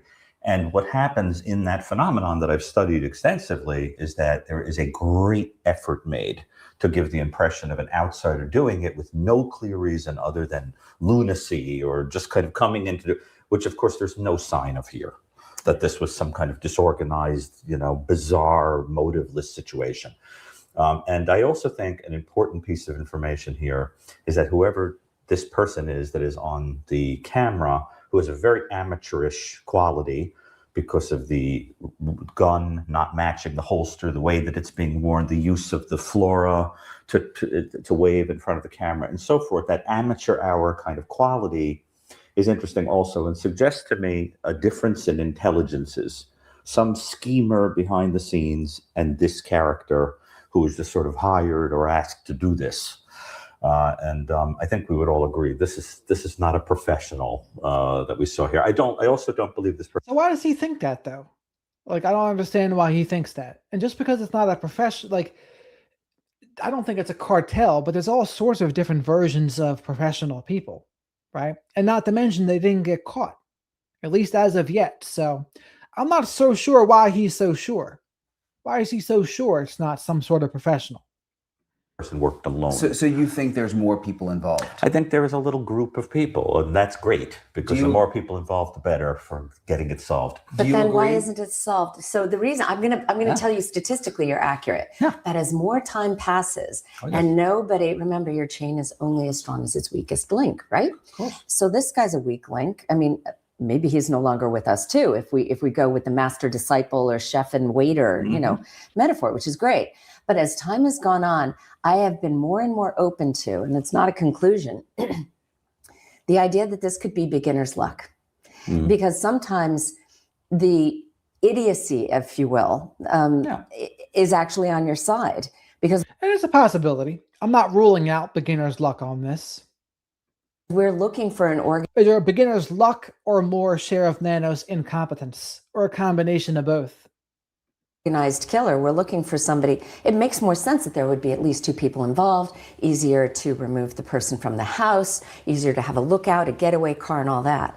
But it is not impossible. In fact, it might even be probable as time goes on and nobody rats out the others, that this could be the work of one panicked individual who came in for one purpose, did not include hurting Nancy or taking her. And then whatever happened, did she have a heart attack? Did she fall and hit her head? Did she rip his balaclava off and recognize him? Because we probably all three of us agree that she probably knows there's some connection there. I mean, Brian, it could just be the work of one person. I know that that's statistically very unlikely, but it is entirely possible and we can't rule it out. So sometimes you just have to back up and go, in the peak of his panic, would he have been able to think, okay, I didn't kill her, but no one will believe that. The best thing I can do is remove her from the house to minimize the evidence, eliminate the evidence that you're talking about and be more likely to get away with it because my DNA is on her. God forbid, what if she had a heart attack and he actually had a panic moment and gave her mouth-to-mouth resuscitation and tried to save her, but it didn't work. Think about that for a second. Now his DNA... I think on a scale of 1 to 10, 10 being very likely, 1 being the least likely, it's probably a 0.5 that is something that happened. Having a heart attack and then giving her mouth to mouth. DNA is all over her. No one's ever going to believe this, right? And he may just be going like, my DNA is on her, let's take her away. But we need to consider that, we don't know, maybe kidnapping, and certainly kidnapping for ransom, was not the motive here. If it was kidnapping, there probably are more personal reasons why that would happen. Yes. But I personally don't think it was for ransom. And I don't believe that any of the demands for ransom money were legitimate. Dr. Burgess, do you think this is the only person?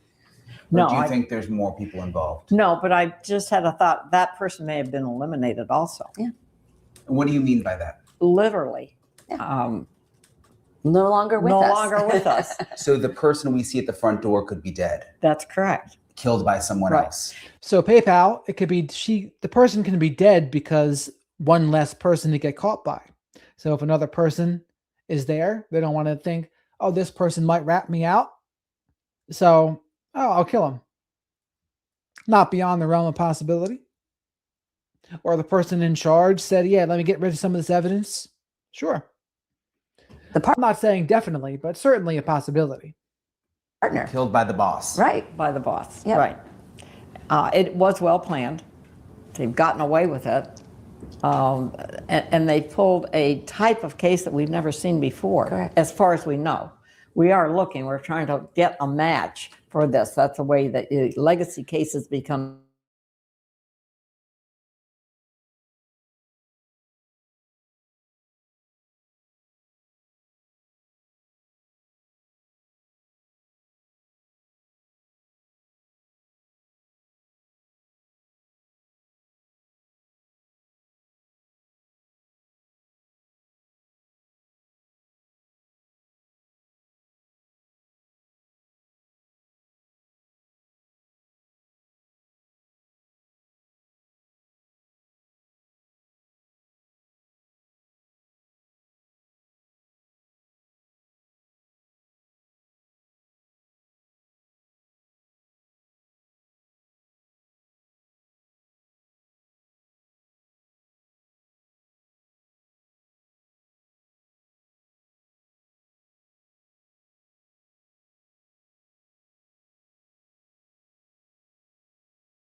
Hmm.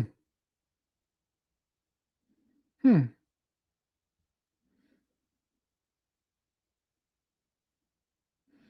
Now my internet got disconnected somehow, but now I'm back. Technical difficulties because the internet decided just to stop working for some reason. I don't know why. Stupid internet. Ruining the flow? Or maybe that's our cue that we should end it for the night and continue it tomorrow.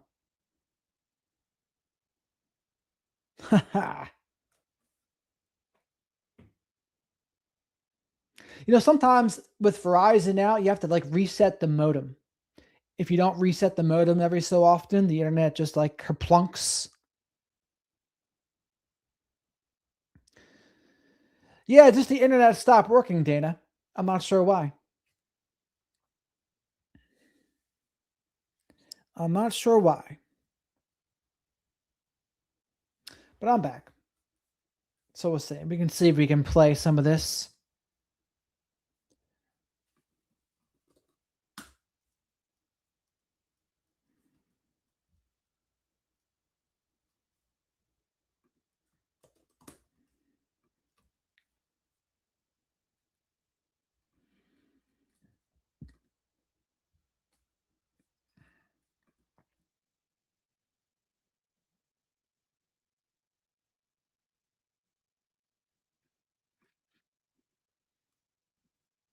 because they have security or they have bodyguards, or they do get in. They are able to get away with it sometimes, but no women, no elder. Very women. rarely. I think the closest was a woman in Norway, but it was never solved. She was never recovered, and the police have kind of said, "Well, we think it could have been the husband," which is where we get this theory, which is so remote that it is always a family member. That's true with children. That's true with children. But when you're talking about an elderly person, the closest one I have is a case of a man named Harvey Weinstein, not that Harvey Weinstein. In 1993, he was a businessman in Queens. You might remember it. He was kidnapped, and a relatively wealthy businessman, but not like millionaire, not like the Heineken, CEO who was kidnapped and they paid a ransom and got him back. This man was eventually, it was solved. He was kidnapped and kept, if you will, in a pit on the side of the West Side Highway in Manhattan for 14 days, and he survived that, which is insane. The culprits were eventually caught, and yes, it was an employee in his tuxedo manufacturing factory in Queens who had overheard something about a windfall of money that he had gotten and had recruited some cousins. But this was a person who sewed tuxedos. This is nobody that Harvey Weinstein actually laid eyes on and knew. It was just somebody who worked in the factory who had knowledge of Harvey Weinstein and his wealth because he'd worked at the company. They eventually got him back because they wanted buckets of cash, literally duffels of cash left around Manhattan at different sites. And one of them, of course, got apprehended. Well, that's what this is still. We're still watching this from News Nation. So maybe it'll go away in a minute. And folded and told on the other two. But that was 33 years ago. And that's the closest thing we have to a kidnapping for ransom of an elderly person. He was in his 60s that we could even begin to compare this to. But that case raises a very interesting point that is fascinating to consider in terms of the Guthrie story. Because what I would put to someone who was studying that case is that there were extras, things that happened there that were not necessary for the pragmatic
Well, folks, I don't know what's going on, but either YouTube or my internet is having problems here. So we're going to have to rock and roll for now because I'm not sure what's going wrong.